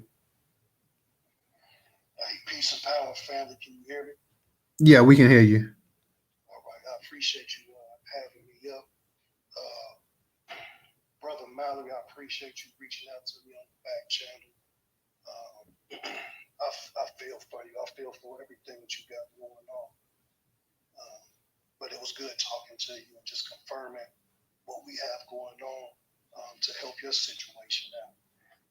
Just what I want to do, I just want to make sure that I clear up a few things. There were some questions that were asked on here. Family, first and foremost, when people are going to conduct an armed maneuver, especially when it comes to the protection of our people, we don't want too much information leaked. It's called OPSEC, Operation Security. So please, if you have questions, if you're trying to mobilize with us, if you're trying to go out there in defense of others' farm, I ask that you all reach out to me on the back channel. We know them people are watching, people are listening, so let's not put that information out on the front side. If you have questions about what's going on, if you're going to come out there and physically risk your life to be out there to defend this farm, to reach out to us on the back end. That way you can get involved in the planning process of what we got going on. I first someone asked about what the laws were in Colorado. They do, most of the laws are friendly, two-way friendly, but they do have a bogus law where they do have a 15-round magazine capacity. Now, what does that really look like? It's going to be hard to enforce it because they really can't. They said based on not magazines not being serialized, and prior to 2012 when that law went into effect, it's very difficult for them to enforce that magazine law. So for those who all plan on going armed, those who plan on assisting, what does going out there defense, other ranch, you can still bring your 30-round magazines based on what's going on. For those who ask, yes, I'm Nick Bezel, the founder of the Elmer Geronimo Pratt Gun Club. Are there other gun clubs involved? Yes. I'm not going to say which ones, and there are other organizations that fall within that scope that have reached out as well. So there's a lot of work going on behind the scenes. Mr. Mallory knows because we had a conversation yesterday. One of our most trusted people is getting ready to head out there. There are some people already in the area surveying what's going on. You know, one of my very most trusted people will be going out there. Mr. Mallory knows who he is. He's spoken to him. He's going to do a full recon and assessment of the situation and bring it back to our collective. That way, we can take our numbers out there. I'm not going to share numbers. I'm not going to share troop movement. I'm not going to talk about none of that over this device, but just understand that it's happening. There are two other self-defense organizations there on the ground as well in the area that are actually trying to communicate with us right now. So as soon as I get off here, I'll be reaching out to them.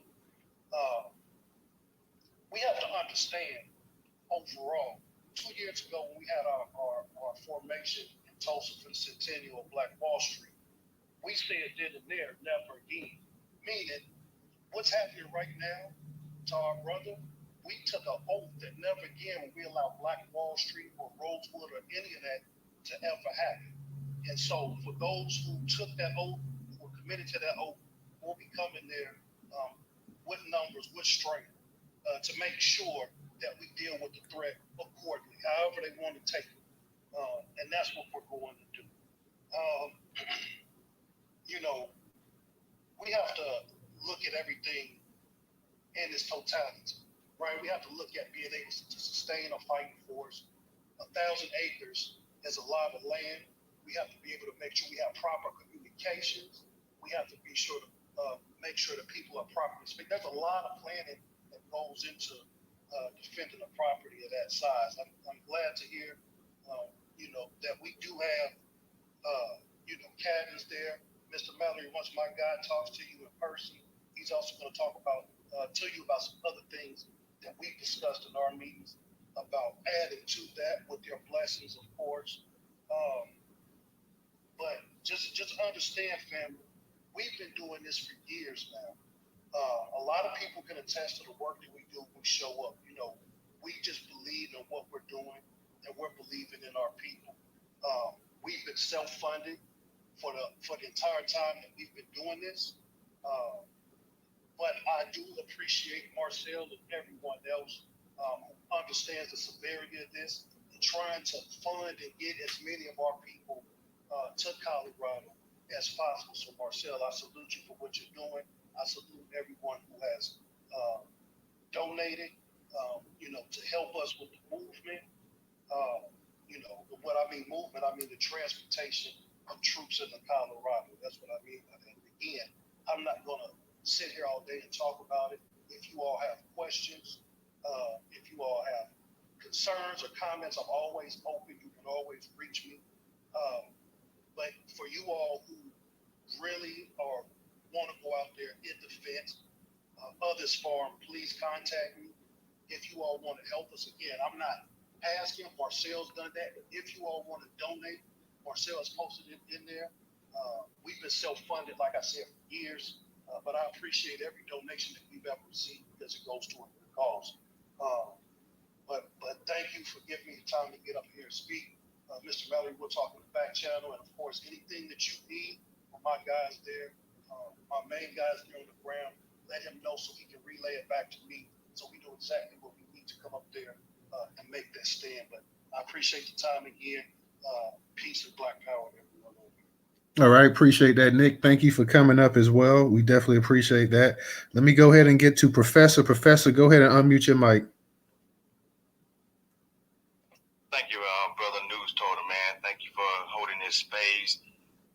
Brother Farmland, I'm praying for you, man, but I'm also making sure that I do my part, which I'm going to say to the Black American family in the space right here.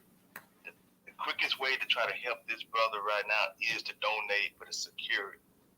We want to make sure that this brother and his family is safe, make sure that farm is safe. And so that's what I did as soon as Marcel put the information up there. Marcel is right. We got to do what we can to protect our people at all costs. So the quickest way right now is to put that money up to help Brother Nick right there who just spoke. And I'm definitely going to be sending Brother Nick some questions because I like to talk to him about the club, but that'll be behind the channels there. But I appreciate Brother Nick for the work that they do, and thank you for going out there to protect this brother. But Black American family, that's what we got to do right there. The quickest way right now is just try to send as much money or donate as much money to the cause to protect our brother and make sure that his family is safe. So I'm going to land my plane right there. All right. Appreciate that, Professor. Let's go ahead to Marcel. Marcel, go ahead and unmute your mic. Then we're going to get to Irie, DJ. Miss Engage, I know you had your hand up too, so if you want to speak, then put your hand back up. But you got it, Marcel. Okay, man, this is a triggering, and y'all know we are bombarded with trauma as Black Americans. We're bombarded with seeing our people gunned down in poverty, sick and dying, not because from what they're suffering cannot be cured, it's because they cannot afford the treatment, or it's because of medical anti-Blackness. So it's not like we're not accustomed to hearing about trauma, but this story is some real lifetime sabotage and theft of Black land. Y'all know I always speak about Black land theft. It was the #1 cause of lynchings. And they have the audacity, these bigots, these piss buckets, these monsters think that they're going to still do the same thing.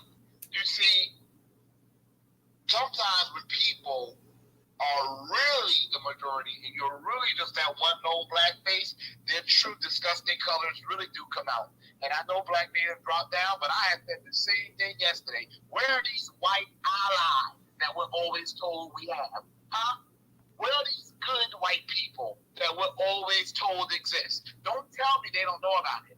If we know about it all throughout the country, you know some white people, some quote-unquote good white people know about it there in Colorado. Where are they? Nowhere to be found. This story is bringing up so many things that we have always spoken of. One, these so-called good white people, when you need them, they don't exist. If they don't exist when you need them, that means they don't exist at all. Because you was a good white person, and you know some of them who are calling themselves good white people out there in Colorado. If they heard about a poodle being treated this way, they will have their guns out heading to save that poodle. But a Black man whose only quote-unquote crime was buying land, this is acceptable. Nothing they can do about that. These are the same people who will show up to, school board meetings and be willing to murder someone over wearing a mask. But a Black family being terrorized, nothing we can do about that. This is also showing how useless a lot of Black churches are. I'm going to go there. Prayer circle. He don't need no prayer circle. He needs protection. Real physical protection. Even the Bible says faith without works is dead. So you can pray until you faith. But like Daddy even said, unless you get up and do something, it's going to do you no good. And that's the problem. That's why a lot of our people have lost faith in the church institution. because they really have been disappointed by it. Because when you need them in ways that are practical, they're not there. Now, why aren't any of them coming up with ways to help these people out? Don't tell me they don't have the money, because they keep these damn preachers fat and sassy. So you know they have the money. Third thing, NAACP, National Action Network, all of these organizations that are supposed to be for black empowerment, useless. How are they not answering the phone when this brother and his wife and their children's lives are at stake? This is a crisis. This is when they should say, hey, go on National Network, call all branches, put all hands on deck. And yet they haven't even responded to his phone call. I told y'all about my origins as far as getting involved politically. I told y'all I called the NAACP and them to try to make Black history more expansive and mandatory in South Carolina, and how they ignored me. But you see, that was disgusting, but that doesn't come anywhere near what Mr. Mallory, our brother Courtney, is going through. This is literally life or death, and not just life or death, this is wealth. That if they kill our brothers, they damn well better not lay a finger on them. They can try to take these 1,000 acres from his family that should be gone to his children, and that could be used to enrich Black America. So this is just touching on so many different points, and I just want us to make it clear. I also want to talk about X. Now, y'all know, hold on, I just think this on, okay? Give me one, like 5 seconds. Once we go to 5 seconds. Yeah, all of it. Yeah. Well, anyway, now y'all know. Yeah, you there, Marcel? Oh, I'm sorry. I was talking. I'm talking. I was really cooking, thinking points. Like, yeah, look at me. Okay, anyway. Now y'all know every time I say this story is really hitting on some points that we have always spoke about. It's like this story has brought it all together. Now, y'all know every time on Twitter when somebody wants to joke or roast another Black person, you always have the other Black person say how much money they got and how good they living. Well, all you Black guys out there, because usually Black guys do this, they claim you living so good. This is where we need to take some of that good living and help keep our family alive. Okay? Help them just stay damn alive. Those people are nowhere to be found. And I know Nick said he wasn't going to talk about numbers. Well, I am. It takes money to mobilize our people. It takes money to travel across this big country that is the United States of America. It takes money when our people have to take time off from their jobs and from their families to go and protect the people of their more extended brotherly, sisterly family. So we need to be donating to these Black gun clubs that show up when we are in need of physical protection. Because you see no one else showing up for our people. So if we don't have the people around who show up to protect us, you know, these so-called toxic masculine men that we like that you hear us talk about, we need to get rid of, you know, who are we going to have? You don't see none of these white feminists. Do you see the white feminists with pussy hats on, patting their vaginas, coming to save the Mallories? No. Do you see Al Sharpton? Do you see these brown, the Black and brown? You see the brown people coming to save them? It's always our people that show us to save our people. Don't let no one say we don't stick together. Don't let no one say we don't have each other's back. We've been the only people that have ever had our own backs. And I'm just going to land here.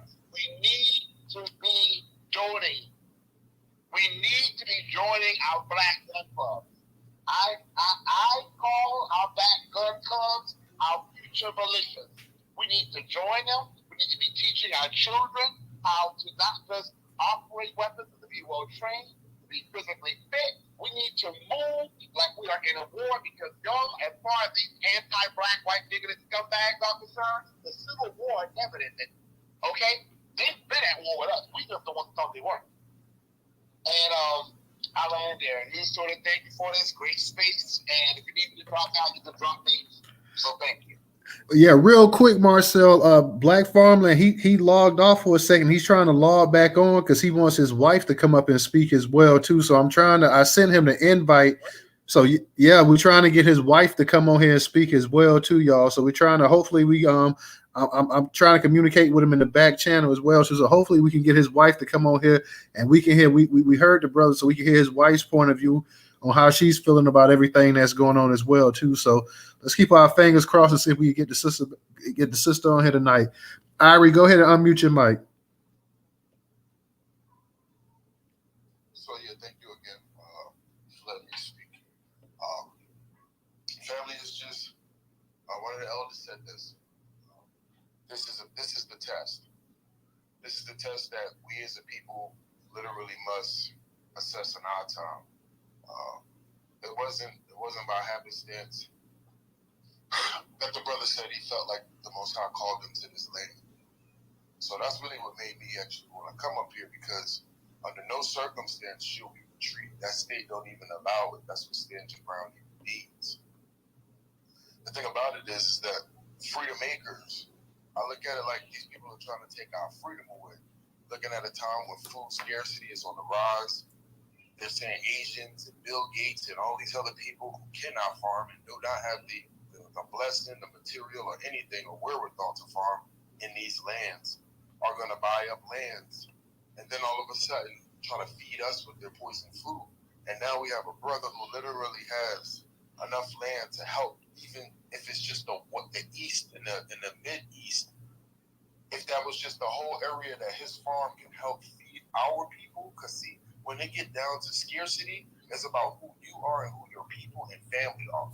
The whole country will not sit back and say, I'm going to go ahead and help out these Negroes because they sitting over here looking hungry when everybody else that's in their community is looking hungry as well. No, the food's going to go to those who look like them first. Please understand that. That is exactly why we have been through what we've been through. Now, what is the solution? The solution is to secure what is ours in this time. The solution is to make sure that what is ours is unpenetrable, unfuckwittable, much like who we are naturally amongst each other anyway.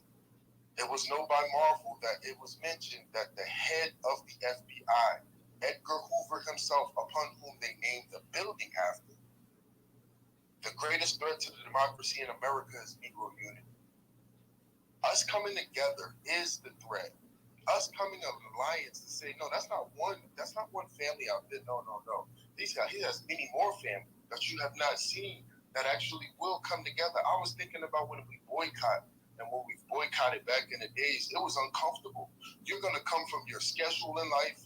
You got a nice flow with the city bus. Now you're in a car that might not have AC. It might rattle a little bit. It might have a stench. It might not smell good before you go to work.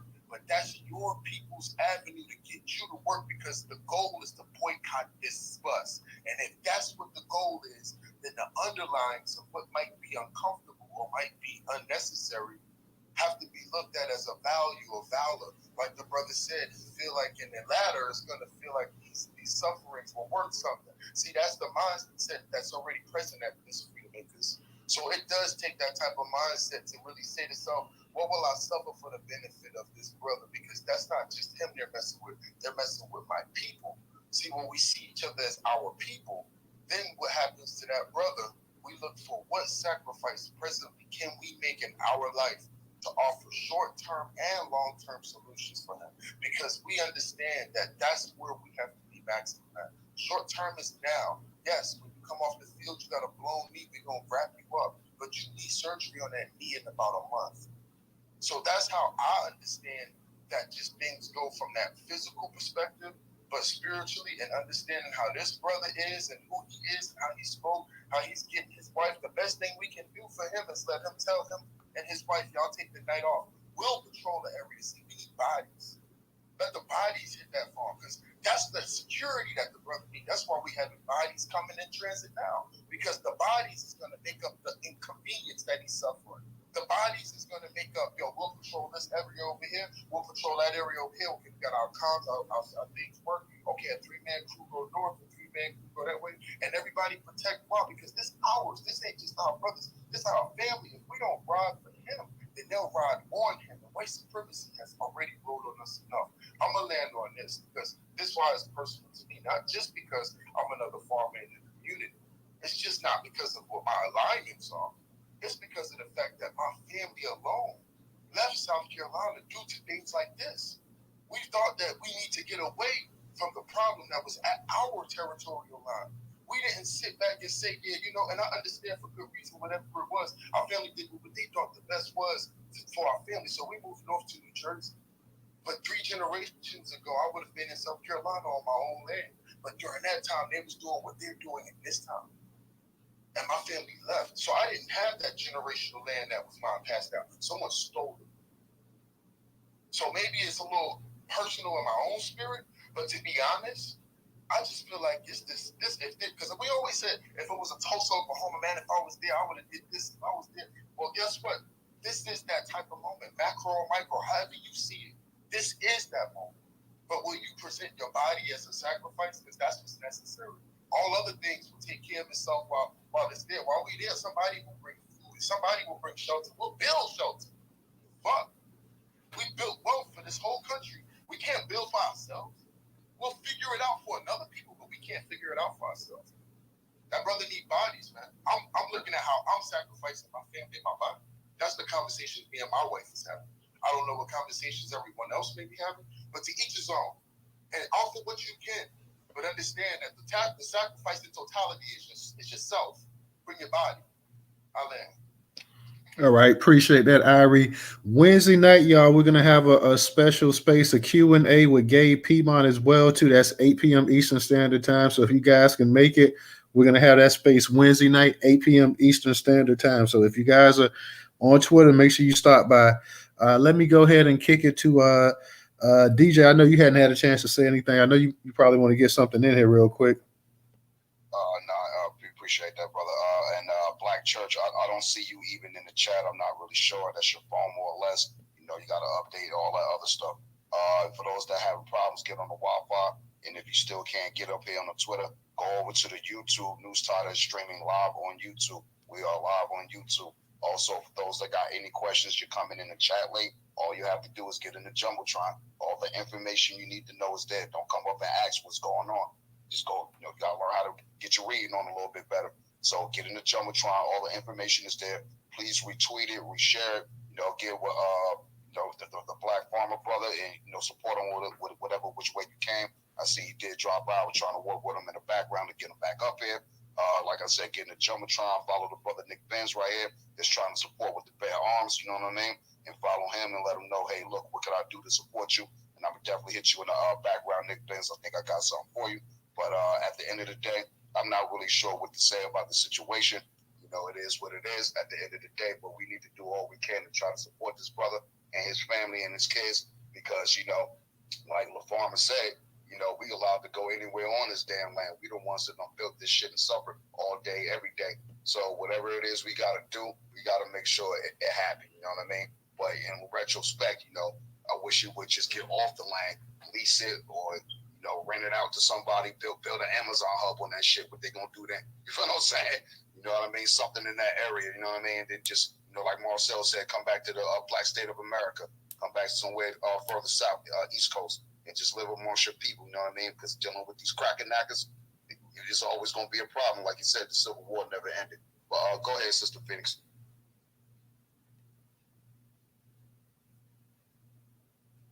Sorry, you guys. Peace and love to the room. And you know what, DJ, you hit on exactly what I wanted to say. But let me just give you a message from Lloyd real quick before I get to my point. He says he's so glad that everyone is collectively gathering around Friedman, and this is what we do. And out of everybody, he can't get up. Twitter's messing with his phone. I want to say that too, DJ. I want us to know as family that before we go places and we're doing things willy-nilly, we need to be very methodical about this and about showing up and risking life and limb. We need all the information we can get, right? We need some reconnaissance. We need a good live stream from the farmer on the land, so he can start to show us what the lay of the land is. Not just still pictures. We need drone action. We need live feeds. We need that just because we have to, so that we can start to imagine what things will be like there. Also, I want to say, I wish that maybe if there was a situation where he could actually leave, he and his wife could leave and have the farm or the ranch guarded until they can build it out. Like, you don't have to be under duress while you're building it out, because right now they're in a little bit over their heads. So I just want us to be methodical, strategic, and smart about risking life and limb. That's all I'm saying. Also, 100%. Hey, Don, hold on, Don. Wait a second. Go ahead and raise your hand, and we'll get to you. But don't cut her off. Let her finish speaking, Don. Then you can come up. Go ahead, Phoenix. I would just agree. Yeah, but you don't have to do that, brother. You can agree when you hold your talking points, and you can agree when you have a chance to speak. But go ahead, sister. Yeah, and I want us to protect them, and I think that everything should be on record with all of these federal agencies, right? Because we are citizens, and they are here to protect, to at least have it on record, so when things down the line. So we need to be very methodical about it, and while we're helping and protect ourselves. So that's all I want to say. Let's do it, and let's do it smart. But I'll land there. Thank you so much. Oh, I wanted to say he should leave. No, that's what it was. I'm sorry, y'all. He should leave, he and his wife, because it's just he and his wife, and protect it and build it out, right? Use some of these, these ideas and these resources that have been presented by the community, us, and build that thing out, and then go back, right? That would be the logical thing to do in my mind, and I'll land there. Just to piggyback off what you just said to us, sister. So what I was originally saying, if you got 1,000 acres, you could give an acre up to 100 families. You know what I'm saying? And that way you could build like that. You know what I'm saying? Have them purchase an acre and you own it. You know what I mean? Yeah, then you have a whole community, right? You have a whole community building and eating. And you know who else is over there? I was going to suggest Deion Sanders too, because he's a rancher and he's in Colorado. They invade Colorado over there. So right. Actually, our peoples is on that too. And that's funny you mentioned that, because I like sports and all that, and our peoples is really on that. Hey, Dion, you over there supporting the white WPIs, white public institutions. Go down the street and support your former black brother. And like you said, Dion a farmer too. He grew up in the South, so you already know what time it is. He don't know, but he would. Right. If he don't know. Yeah. Right. So that's why we gotta make sure, hey, getting that information up there in the Jumbotron. When you retweet a quote, put Deion Sanders' name in there and put the College of Colorado where he playing for in there too. Hey, yo, want y'all football players going out there and pull up on him. Mm-hmm. Damn, I'm hoping that we can get him to come back on here, because I really, really want to hear his wife's point of view as well too. So we're going to keep trying to hit him up in the back channel as well too, because I definitely want to hear what this sister had to say about it as well too. So hopefully, y'all, we can go ahead and we can get the wife to come on here and just give us what she thinks about it, what she's been dealing with it as well too, because I know it's got to be weighing on her as well too. So hopefully, y'all we'll see Empress. I don't see Empress was my contact person with him. I don't see Empress in the space right now, so maybe I'll try to holler at Empress and see if she knows exactly what she's here. So there's a lot of people just trying to request. We don't really see y'all. I'm saying like they show the request thing, but we can't go ahead and get them to come up here. Like I see sometimes it's like, oh no, it's not that. It's just that we can't. No, don't drop down. No, stay up. We got you. Okay, Empress. Real quick, Empress, do you know where he went to?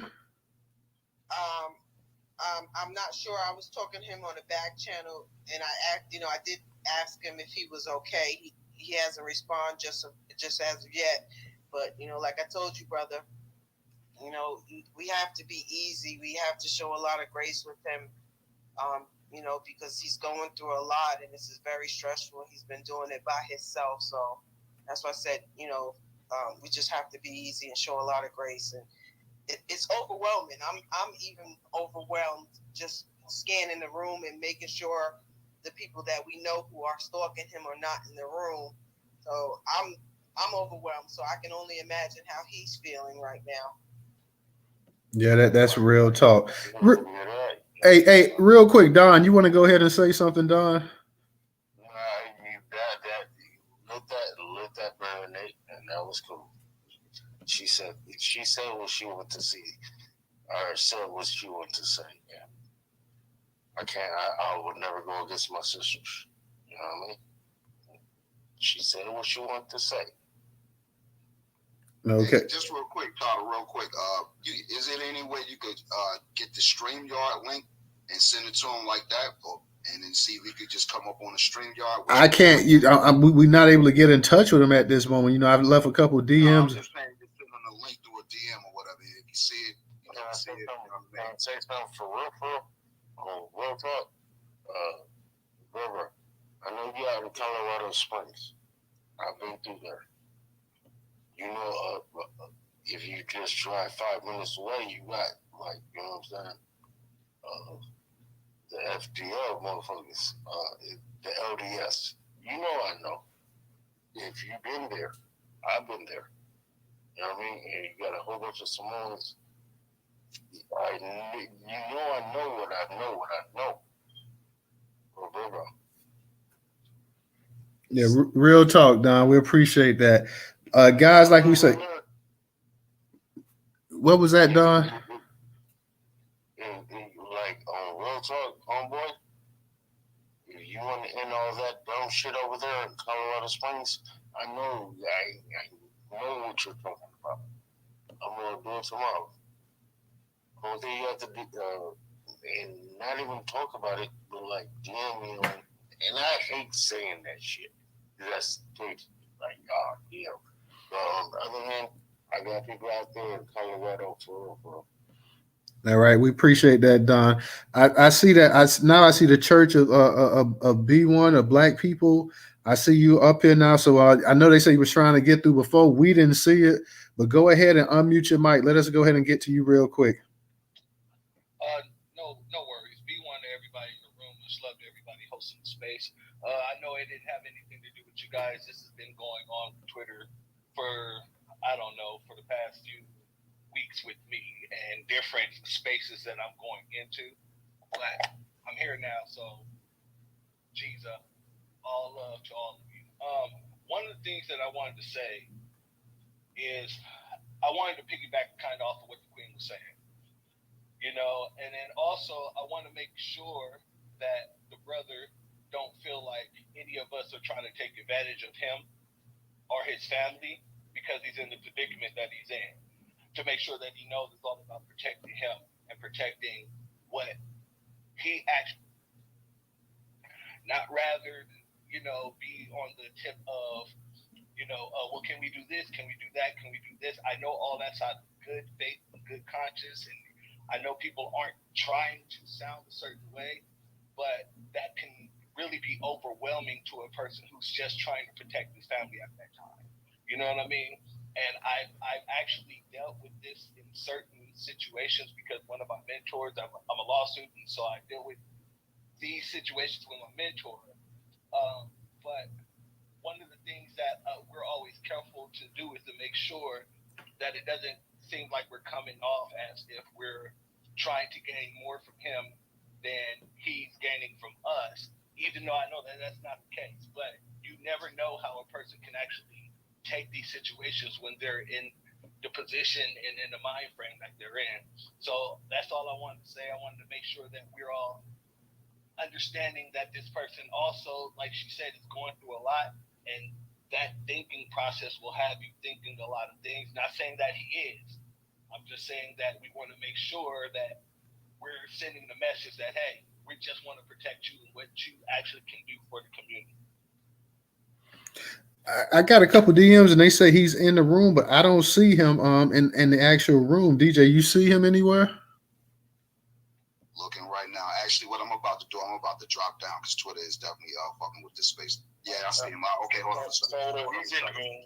Yeah, he's Black Farmer. I just sent you a request. So here's what you do. When I drop down, try to make him a co-host, yo. So that way he could just stay up here. You feel me? Okay, yeah, I'll go ahead and do that. But I don't see.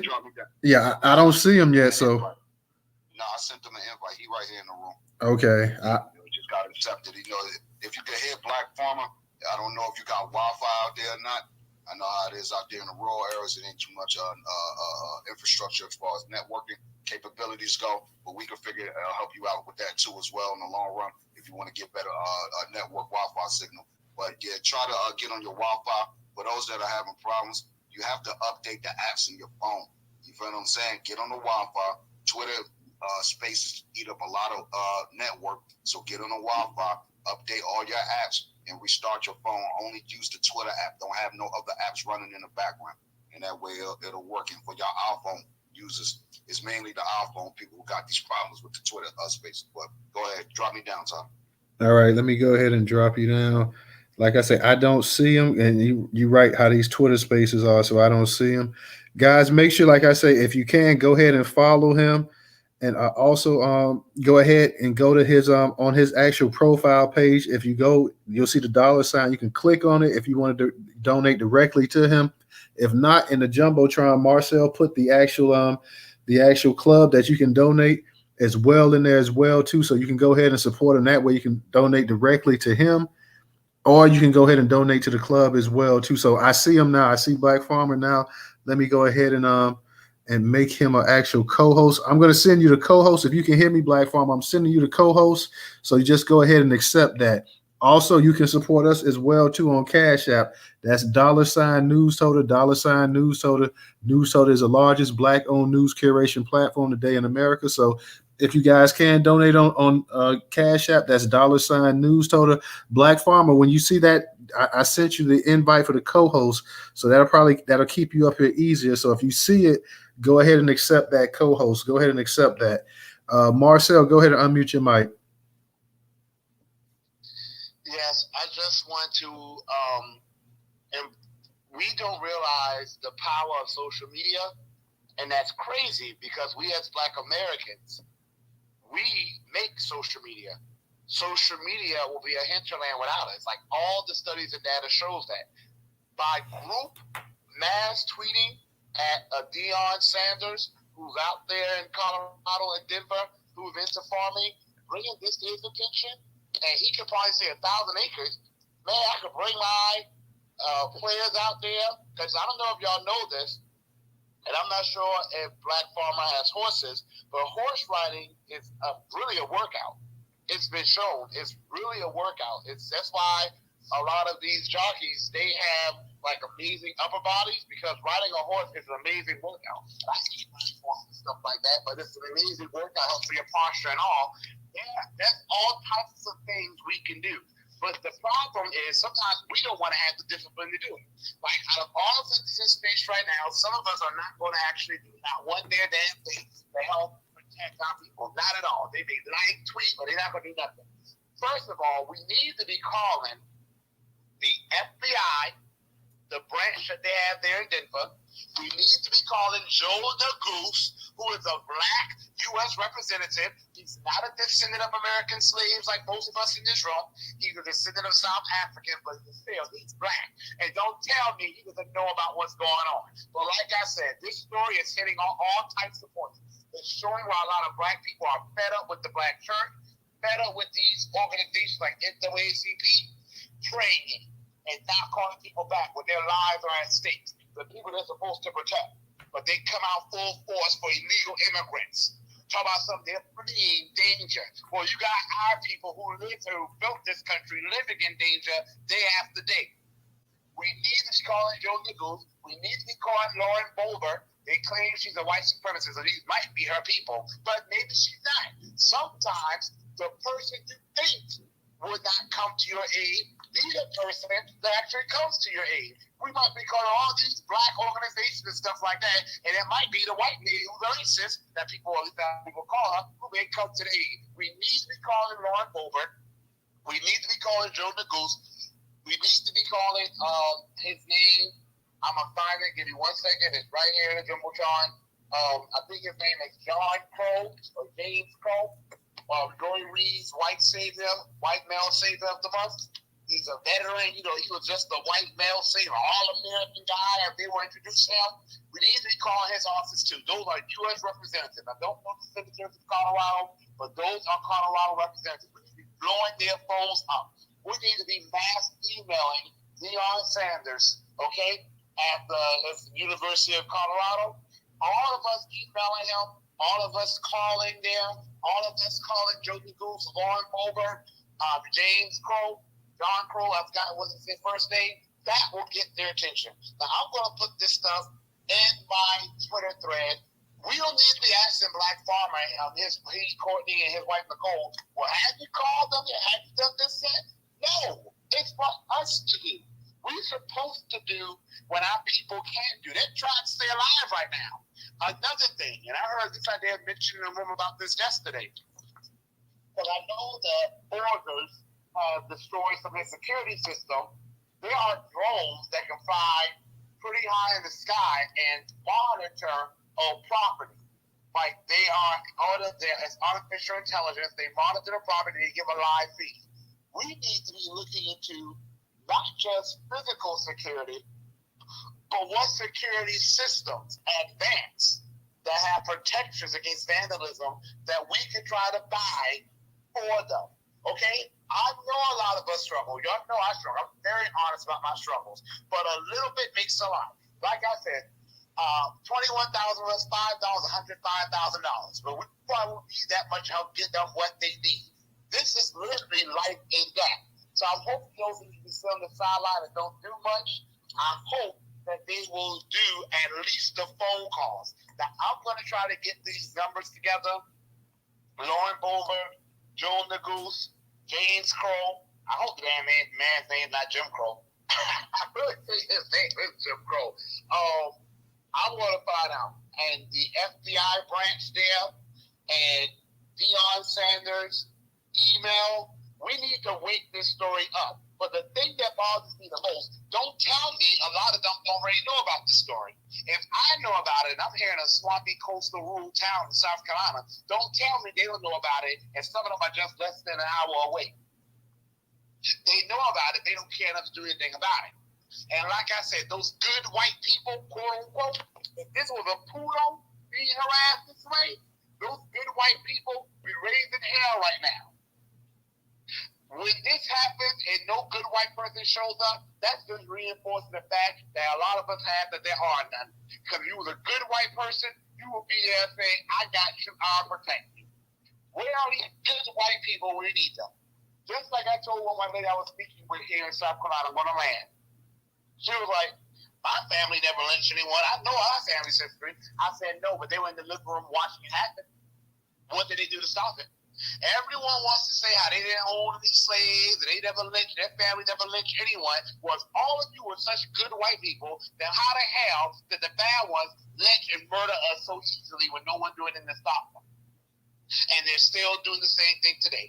I'll land there, but we got to protect our people. Because I'll be damned if I read an article and say something's happened to them. So we got to take this seriously. And I pray when I tweet this out, it gets a little support. But I'm not always optimistic. All right. Appreciate that, Marcel. Black Farmland, I know you were saying that your wife was thinking about coming up and speaking. Can you hear me? Because I know you was having some audio issues as well, too. Can you hear me in the space? Yes. Okay. Is she still interested in coming up and speaking tonight?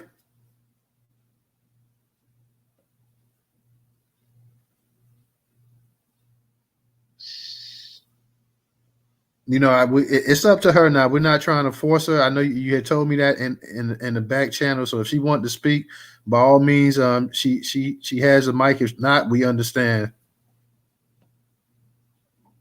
Just give her a minute.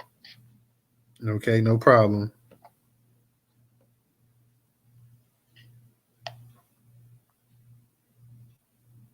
You can go on to the other people.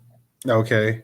So if she wants to speak. I'm sorry, real quick, I'm so sorry, y'all, but Nick and them are almost at the goal of reaching what they spent, and they're not asking us, y'all. I'm the one asking. They're just $300 away. So thank y'all so much, y'all, and we can get that $300 great. Thank y'all. Empress, you haven't had a chance to speak tonight. Well, I know you spoke just briefly. You want to go ahead and speak? Yes, sir. Thank you so much.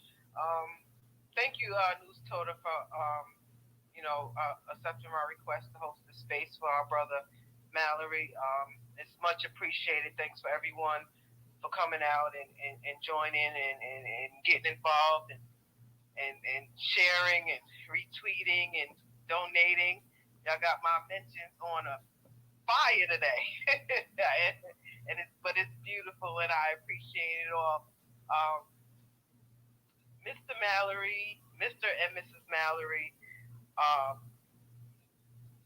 I can't express to them how much that I appreciate them for their tolerance level of going through this for a year and a half. You know, this takes a special type of resilience to tolerate this terrorization that they've been experiencing and being put through. That in itself deserves a round of applause, and also for the persistence of, and not giving up. They just not giving up. He didn't know anything about social media, and he jumped on. And last week I happened to be on here, and I just seen a follow, so I went to the page and jumped and read the article, and I couldn't believe it. So I shared it and just reached out to him, and it was like, bro, we gotta do something. I said, I'm gonna dig in my bag and pull out whatever I can pull out to get this out to the people, to get the help that you need. And you know, we stand here today, and a week later, and it's just been miraculous. And I just want to thank everybody for everything that you've done in every single way.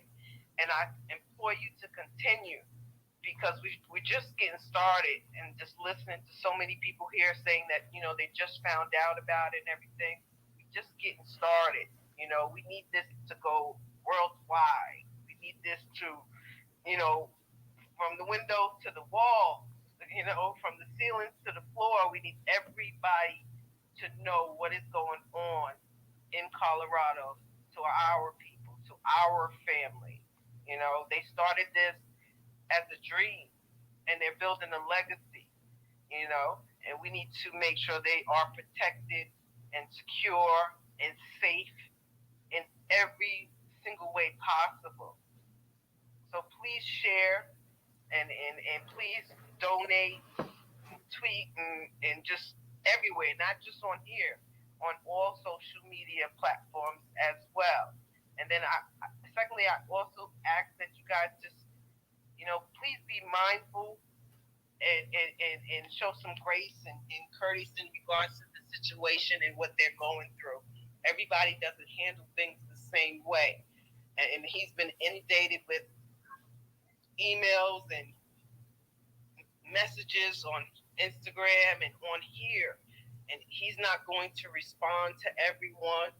And because he's more worried about making sure him and his wife and his cattle and just his land is just safe.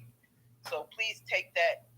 You know, I know your intentions are good, and everybody wants to help, and everybody wants to offer something, but I just really ask that you guys just, you know, take that into consideration and put yourself in his shoes. And, you know, he appreciates the help, I promise you. He says it every day when I speak to him, but, you know, it can be a lot, and it can be very overwhelming, and I don't know if you can hear it, but I've heard it, and in his voice, and it's just a lot.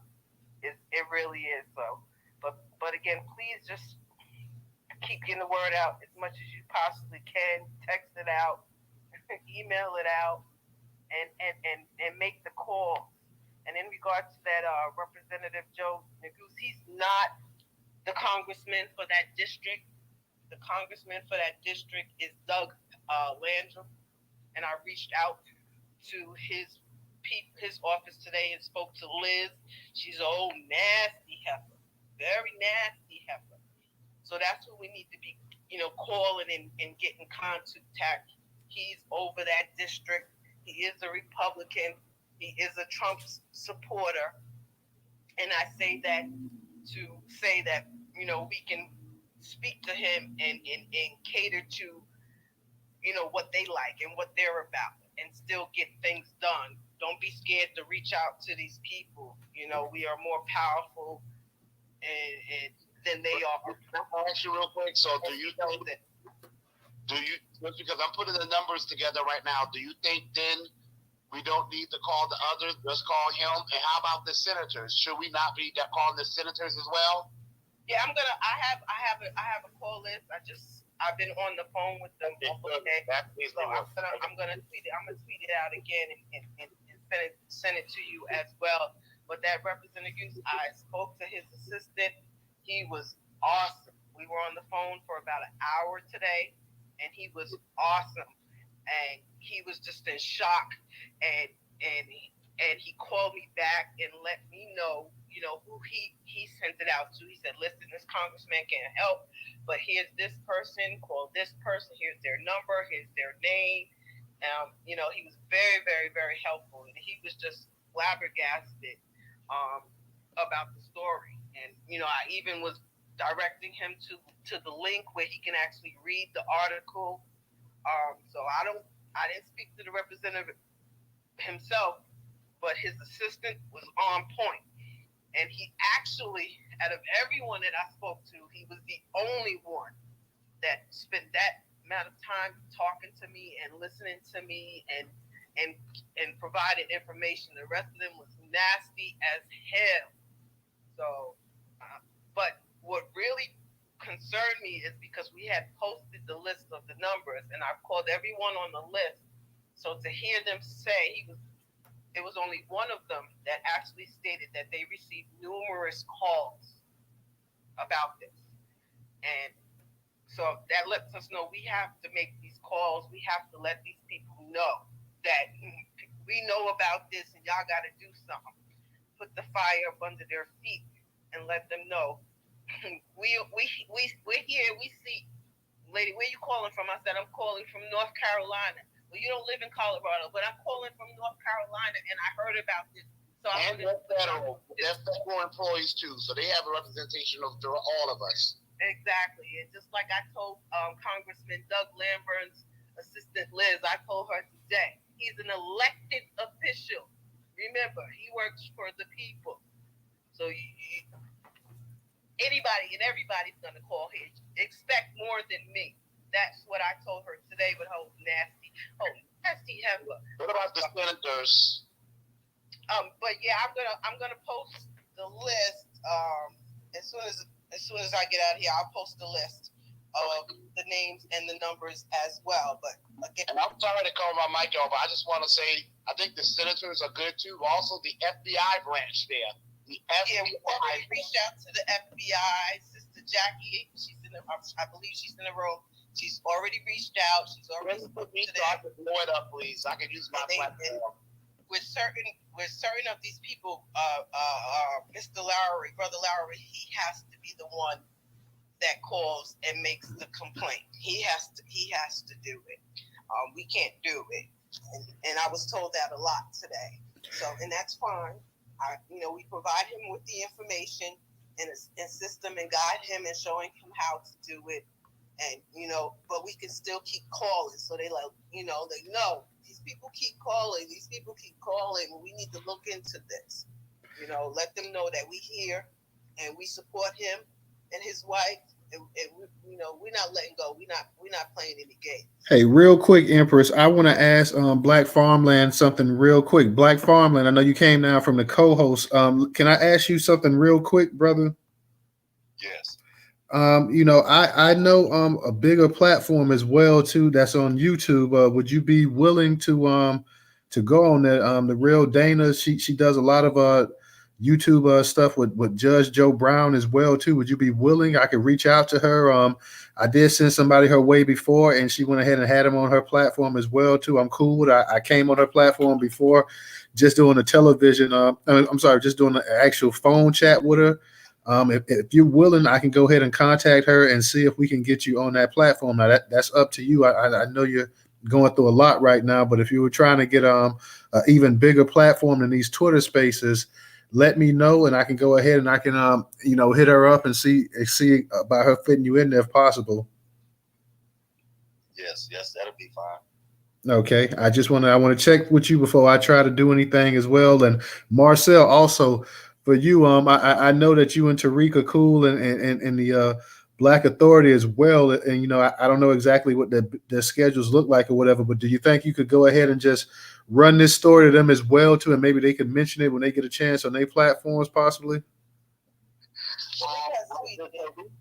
Tariq's mentioned it. I know Vicky Dillard actually lives in Colorado.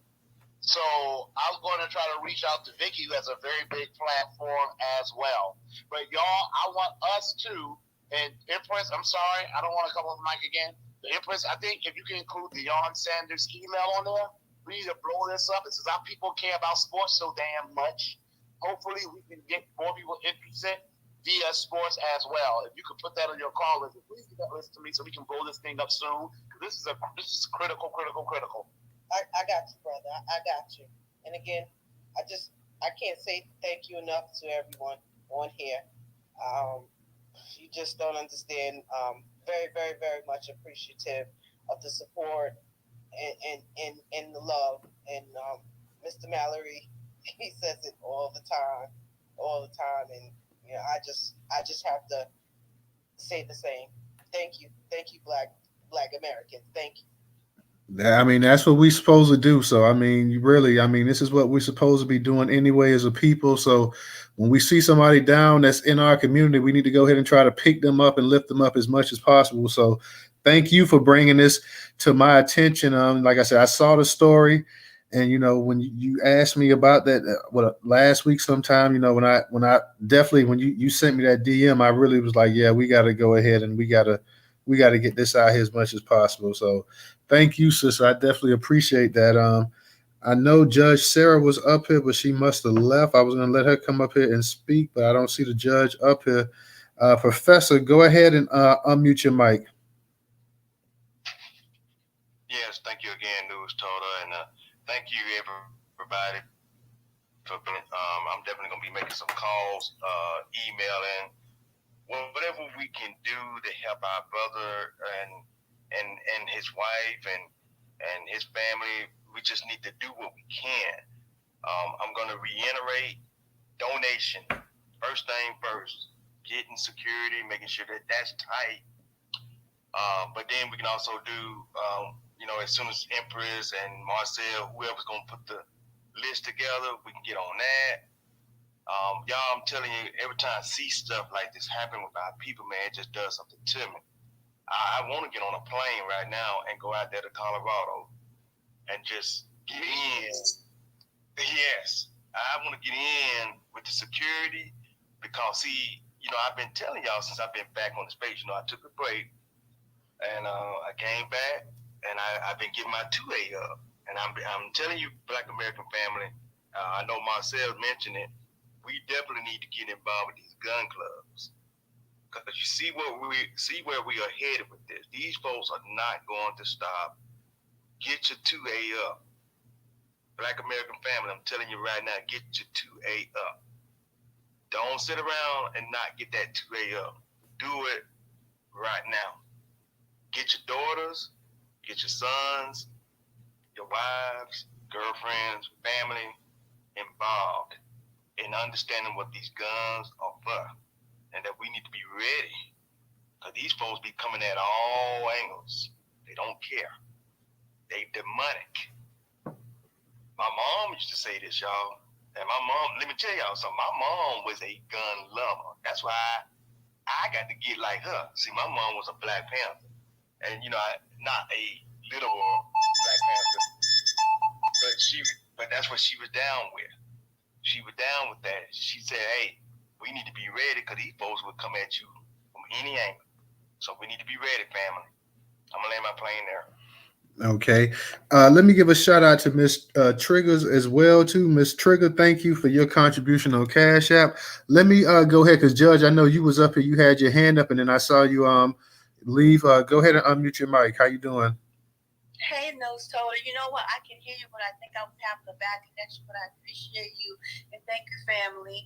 I want to speak to Brother Mallory directly and Empress. Brother Mallory, I'm so sorry this is happening to you. I'm so sorry for your loss. But let me say this to you: everything happens in divine order. And see, they fuck with us because they think they can. You understand what I'm saying? And I don't want to. My heart is hurt because I recognize your loss. But I believe, again, everything happens divine order, and I appreciate you standing your ground. What I would like to ask you, maybe I can get the information from Empress. I would like to get a detail of your story, specifically naming the governmental agencies that may be abusing you or maligning you, specifically a sheriff. You guys have talked about all these different local departments. I think you need to document this and send this to the Department of Justice, the DOJ. Empress, you can give me the information. Again, I want to document this on my YouTube channel. On my YouTube channel, I'm not there for entertainment. I'm documenting the abuse of Black people in this country. America, again, has broken their promise to Black people under the 14th Amendment. And my goal is for us to get liberation and get protection. Your story is a good example of why we need protection. So, Empress, when I make a call, I say my name, who I'm calling, and I tell them they're being recorded, that they're being recorded for YouTube. And when I tell them they're being recorded, their whole attitude changed. So I would like to document your story, brother, to demonstrate that Black people are not equal in this country, that we need to update to the 14th Amendment that makes us like a protected class, like a distinct, like we're getting, like, what do you call it? I always lose this when I say this. Protection, like a distinct animal. What's it called? You know what I'm saying, right? I always forget. Protected class. No. I'm talking about endangered species. There you go. Now I gotta remember that because we are. Okay, there's a Black genocide. My heart is hurting, Farmer, because I know you lost a life and it was minimized. I want all that information. I want to document he died and how the fact that the local news did not cover it.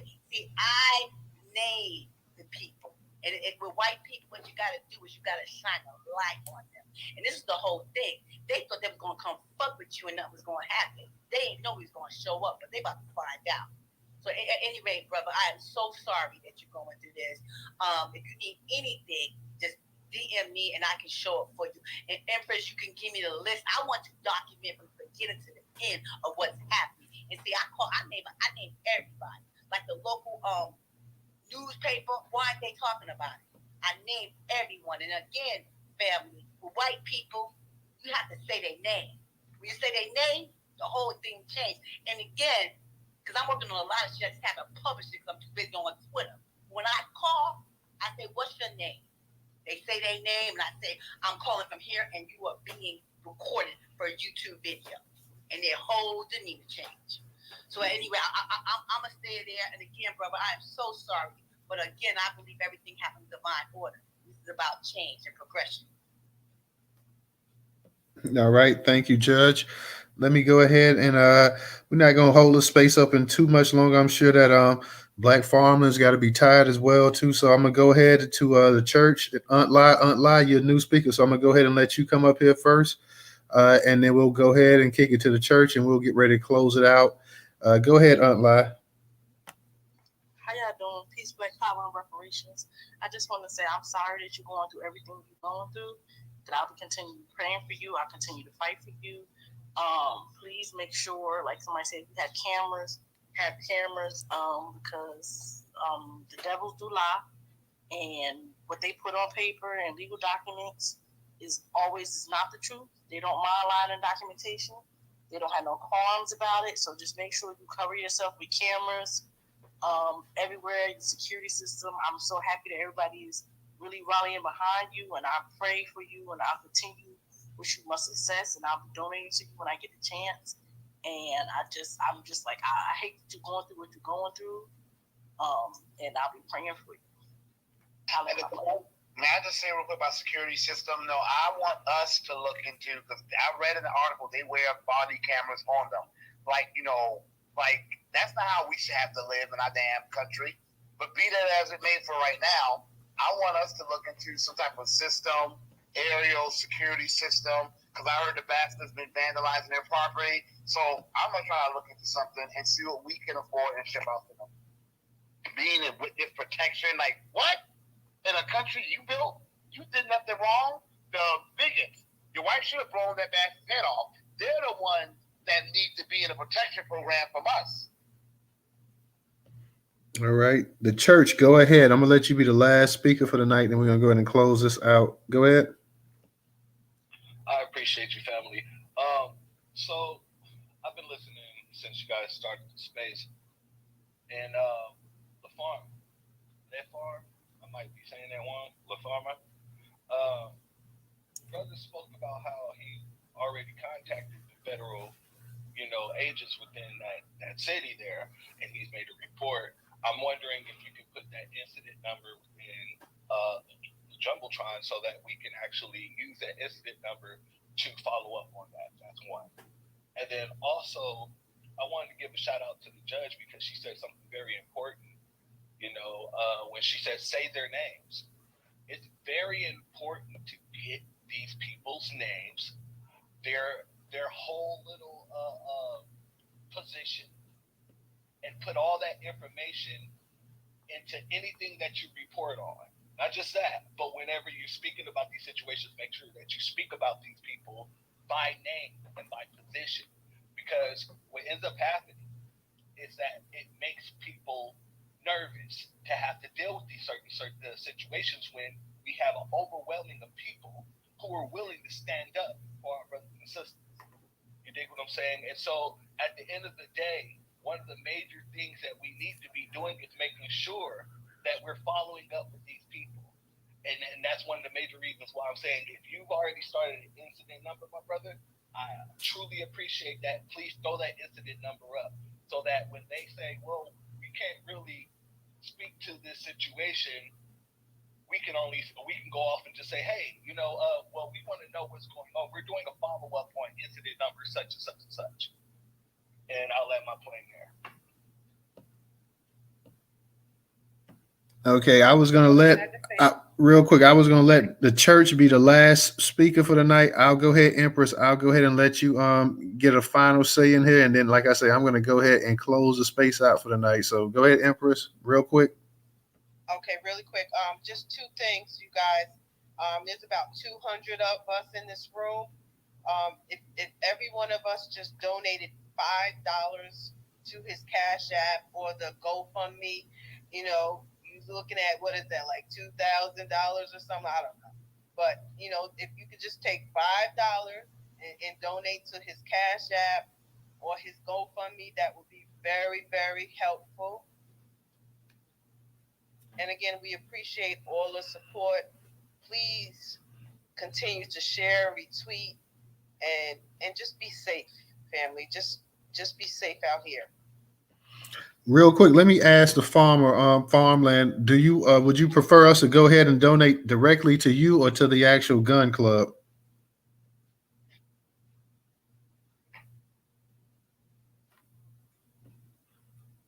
Can you hear me, Black Farmland? You can send it to the gun club. Okay, well, I'll go ahead and when we get off of this space, I'll go ahead and send directly to the actual gun club then. So I appreciate that.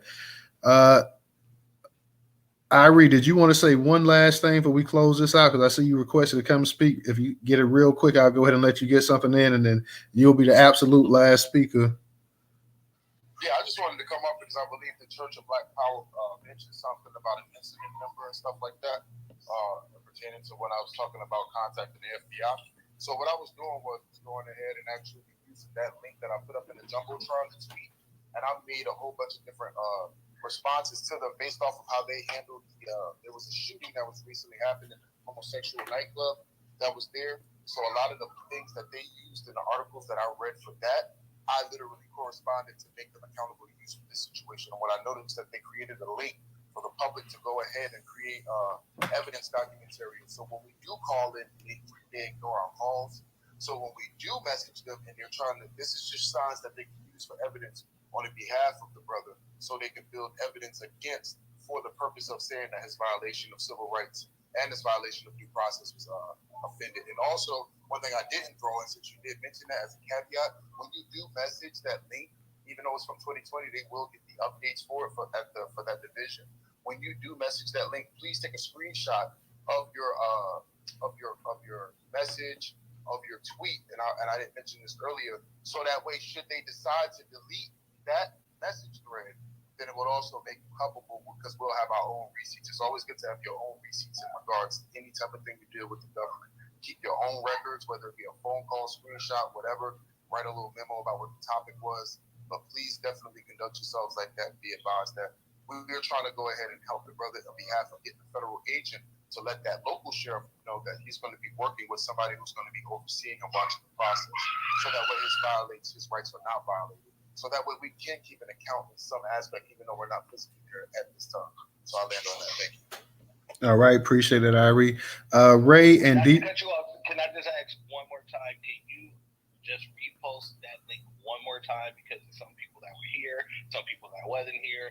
Can we just have that link? In the Jumbotron. Yeah, it should be in a Jumbotron. Which link?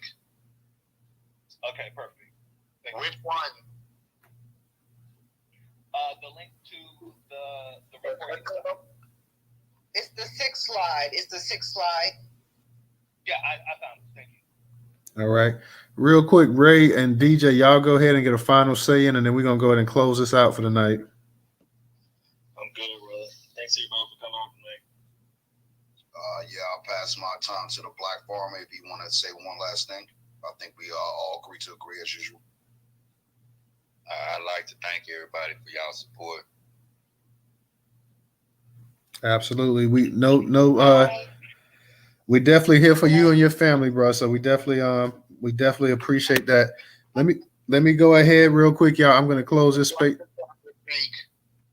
What's that? I think Mr. Mallory's wife is trying to speak. Oh, is your wife trying to speak? Yes. Oh, okay. Hello. Okay, go ahead. I'm sorry. Go ahead. I just wanted to say thank you to everyone, and just to let everyone know that your support gives us hope to continue in this fight. While we may be in danger, I stand 10 toes down, and I am not afraid.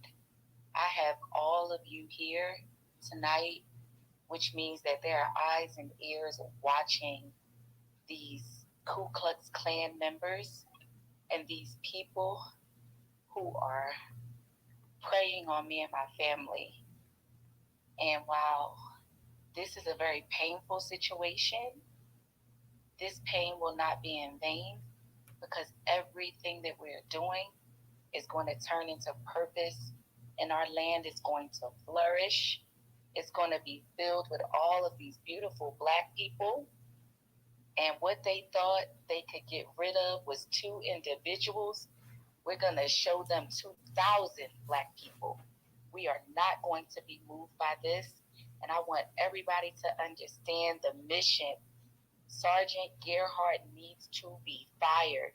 He has deputized local whites, and he is heading a modern day Ku Klux Klan assault against my family for doing nothing but farming, feeding these poor people here in this community, and saving lives.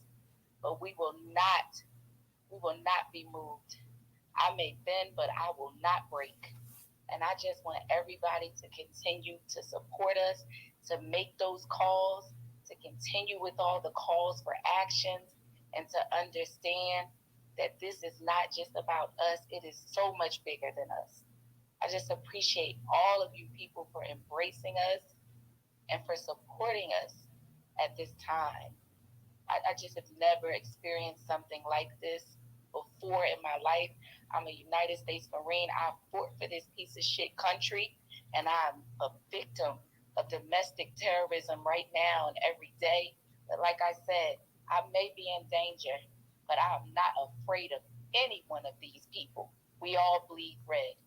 And I just want to say thank you to everyone tonight for embracing me and my family and for holding us up high. Thank you. Thank you, sister, for showing such courage and so much grit. And we definitely got your back, and we definitely gonna keep this up. Anybody in here, whether you got $1, please go ahead and donate it to the gun club. Please go ahead and donate it. If you just got $1, it doesn't have to be more than that. If you just have $1 that you can spare, y'all, go ahead and please donate it to this family. Do not let these peckerneck come over there and just take our people's land and stuff like that. So please, y'all, if you have a dollar, we understand if you don't, but if you can spare a dollar tonight, please go ahead and donate it to the gun club. Let's get our people protected as much as possible. So on that note, y'all, I want to just say thank you to Empress for just coming to me with this story and just asking me what we can do or whatever. So thank you, Empress. Thank you to the Black Farmland family for going ahead and just sharing their story with us and allowing us to connect with them as well too. Thank you to everybody. Thank you to Marcel. Thank you to everybody who came out and continue to push this story. Empress, she has just been pushing this story left and right. So you need to go ahead and follow this sister. Give her a big shout out because she has definitely been a champion for this family. So please go ahead, y'all, and please, if you can afford to, please go ahead and just donate a dollar. A dollar counts. I know a lot of time our people get embarrassed when somebody says a dollar, but a dollar counts. It adds up. It matters. So Newstoter, real quick, I'm so sorry. We need to be calling that damn sheriff.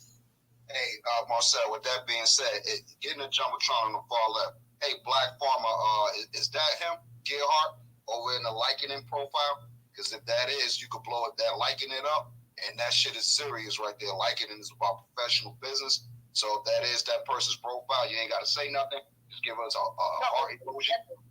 It's LinkedIn. It's LinkedIn. Yeah, LinkedIn. That's it. No, we got to put names on it. Is that him? Don't worry. To the farmer. Yes. Don't worry.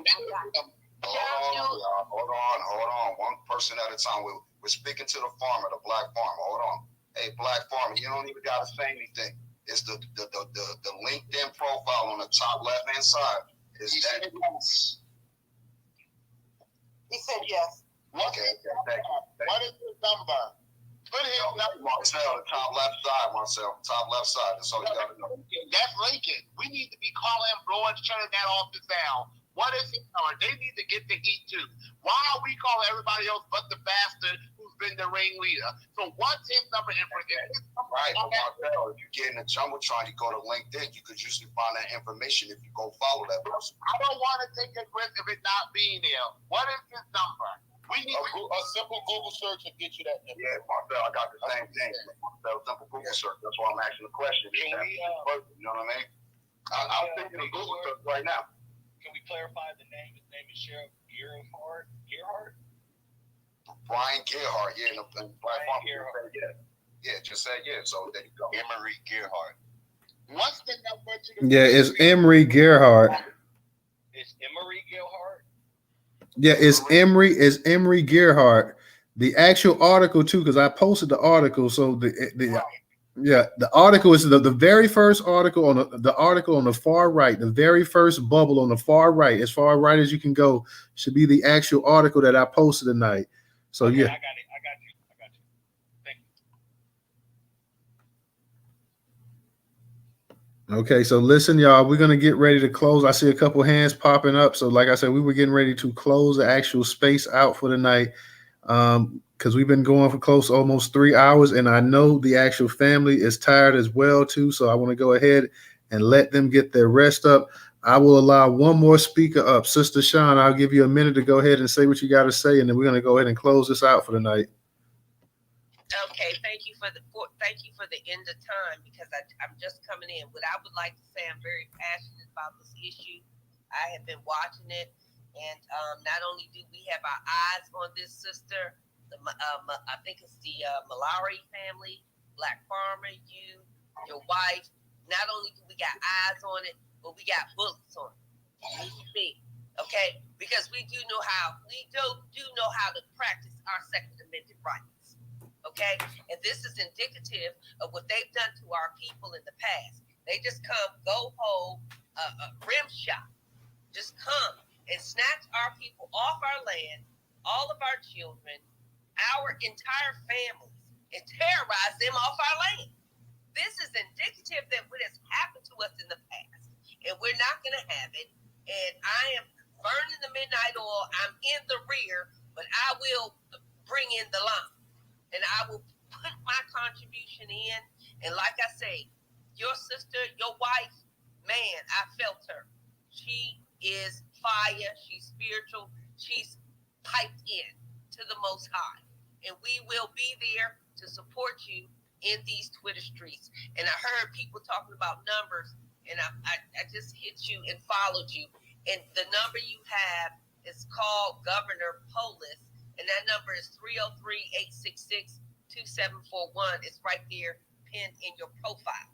So I will shut down because you've been 3 hours and I only been 3 minutes, but I love you and I will be fighting in the background. Don't worry about it. We ain't got eyes on it. We about to put some bullets on it. And I land right there. That's right. And give us that sheriff's phone number, please. Or the police precinct. 719-520-7100.